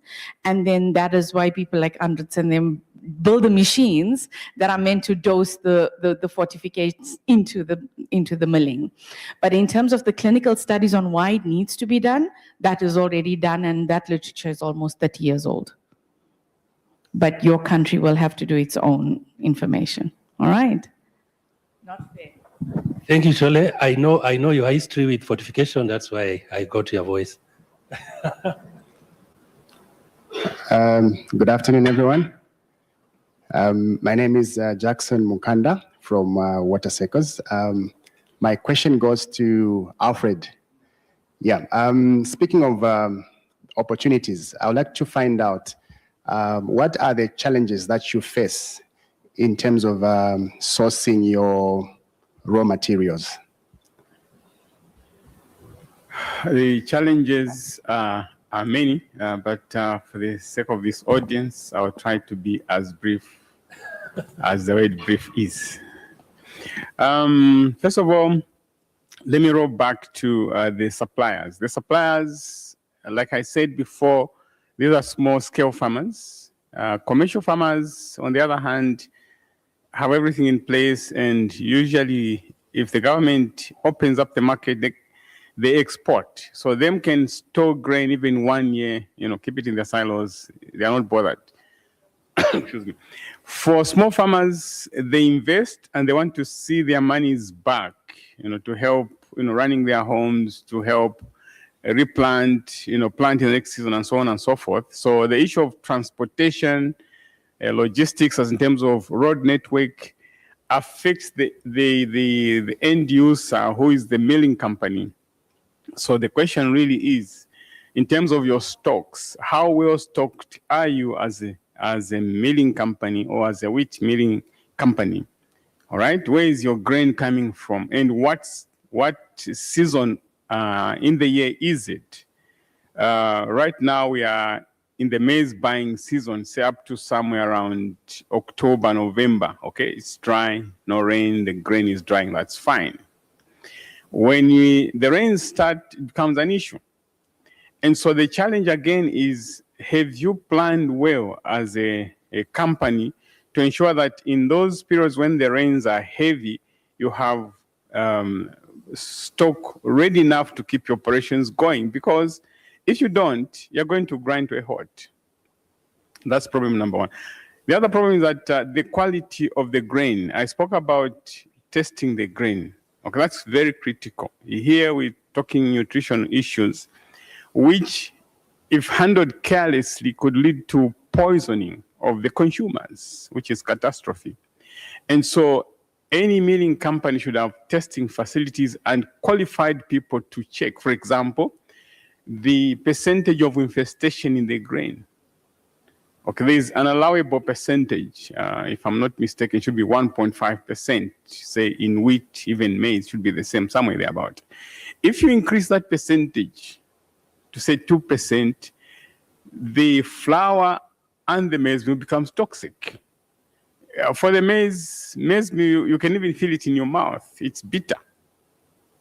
Okay, so then you know that the grain that was used to process was not okay, and now that raises litigation issues, court issues, because the customer has a right. Okay, they will take the company to court, and so you don't want as a business entity to be found in that it destroys your reputation. You destroy your own market, and your company may just close. The other issue is because most of the grain is being supplied by these small farmers, there is a tendency, not in all, I shouldn't paint everyone black, in some, to just not clean the maize. Meaning, when they shell the maize, they'll simply gather the dust, the stones, the wires, the forks, everything, load in the bag and supply. Okay? Now, that, you see, the milling company is buying on the weight of either a bag or a load, a consignment, in totality, without moving anything else. When you're buying grain, they will take out what we call screenings. Screenings is the dirt or the debris from. Okay? So the milling company will weigh the screenings and then weigh it off, subtract from the actual weight, pay you on the net of the clean grain. In maize milling, we buy just as it is. So sometimes there have been dangerous situations where you found a stone as heavy as 5 kg. Now, you see, when the guys at the offloading point are cutting, say the truck is, they've opened the panels of the truck and they're cutting the bag of maize from the truck, you just see a bag jut out. Now, that's dangerous to the guy who's offloading. Okay? Now, you imagine, okay, that stone found itself on somebody's head. That's disaster. The company is answerable. So the testing aspect is very, very important. But also sand. Sand should not be found in the grain. That's a challenge to the company. Some farmers, again, not all, some, they are very good farmers, small farmers, very good, but there are some percentage of bad guys who just load deliberately so they can take even as much as 10 kgs of sand, spread it across the bags. In that sand, if you don't take it out, when you chew your nshima or your saza, you pick actually stones. That is sand they're chewing. Now, the milling company needs, at buying point, should make sure that they check. There's a way in which I can't go into details how they check the levels of sand. But if there are any traces of sand that have been brought, for one reason or the other, you need to have an equipment that takes out the sand. Sometimes it is smaller stones in the grain, which sometimes would still pass. And again, as a milling company, you need to have an equipment, and there is equipment that takes out, called a distoner. It simply takes out the stones from the grain, an interesting machine. It works on the principle of gravity. It's slanting like this. The grain will be falling downwards. The stones will be going on the opposite direction. That's how it operates. Very interesting. It's a marvel to watch. So that's a distoner. So you need to have that in place. Now, if a milling company wants to do shortcuts in the process, that's not too good, because then your market will be destroyed. Yeah, so for now, I think let me end there. Okay, I would want us to probably take a close and appreciate the gentleman. I think one thing to get out of this is, I think, Shorai, you made your point, set the pace for what we discussed, that when you talk about innovation, it's probably not thinking of feeding the food that goes to the NASA people, isn't it? It's a food that goes to the general public. And what can you do with the opportunities that you have locally to meet the needs of the customers? And I think also Alfred added the point of customers might be wanting that very good one that they think is very good, but then you can always also you can try to meet their needs somewhere in the middle. Now the super roller meal, yeah? So there are many points, and I think also Anthony around the technologies and what we can do, and Adam's very insightful things around how, and I think for ingredients companies, you probably get more calls than the equipment guys, isn't it? Today, maybe my viscosity is too much. There's somebody who has come up with a new flavor of product and I want that. Or, I was in Dubai and there's this new product I got, I took a photo, I'm back with it, I want this one, isn't it? So as an ingredients guy, you kind of get to know what's going on fairly fast before the equipment people. And you know what? I think the discussion on fortification, I had no idea that's where we'll probably get to. It means that we probably need to look at some of those topics in the coming years. Just like I think Sholei told me we need to talk about something on something, isn't it, for next year. So fortification is a huge topic. And as event organizers, sometimes people take events to be things that people just come and talk. But we've seen some of the discussions that we used to have on fortification provide the platforms even for feedback. Bring the government players, bring the NGOs, because fortification also has a lot of non-profit and development organizations contributing to it. The machinery people, the manufacturers of the fortificants, the scientists, the university people, to have conversations on fortification. And I think some of the worries, because the people you have here probably can be influential.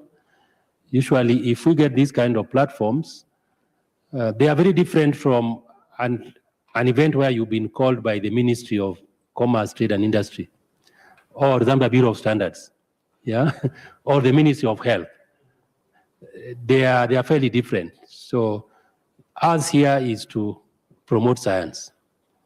And if we can utilize these kind of platforms to maybe remove some of the doubts, provide some opportunity for explanation, ask the experts, we think over time some of those worries, whether it's GM or people growing horns or people becoming infertile when they take some particular products, over time we realize that actually that we can use these platforms to reduce those worries.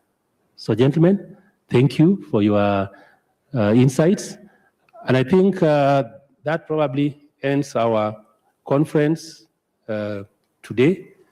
For those that are in the milling and feed sector, or you are interested in the milling and feed, actually the feed sector issues, tomorrow we are here from 9:30, yeah, with Andritz, very insightful and deep down discussions on opportunities around feed milling. So whether it's for aqua, could be for dairy, could be for pigs, could be for poultry, you have a good opportunity. Sessions for tomorrow, you need to sign up. There was an invite already to some of the players. I'm sure we probably must have come to your company and dropped some card. So please come with that card. If you are here and you'd want to attend that session for tomorrow, please see our team here so that you can be registered for that session. That session runs up to nearly lunchtime. There's a break for lunch. Then another session in the afternoon. But the exhibition is open. Don't tell people not to come here because there's no conference. The conference, the general conference is done. But the exhibition tomorrow, we probably even expect more people to come in and walk around and see what's happening and have one-on-one discussions with our exhibitors. But maybe just the point that for tomorrow's session, we'd like you to probably get that invite. We might not know you when you walked in. if your interest is a feed manufacturer, not your interest is you want to sell packaging or ingredients to the feed guys. We want the actual feed millers.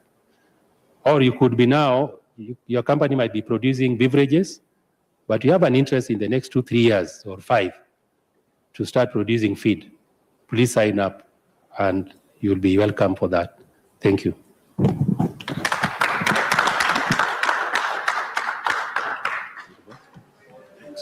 Thank you, Francis. Yeah. Pleasure. Thanks, guys. Thanks, guys. Great to see you again.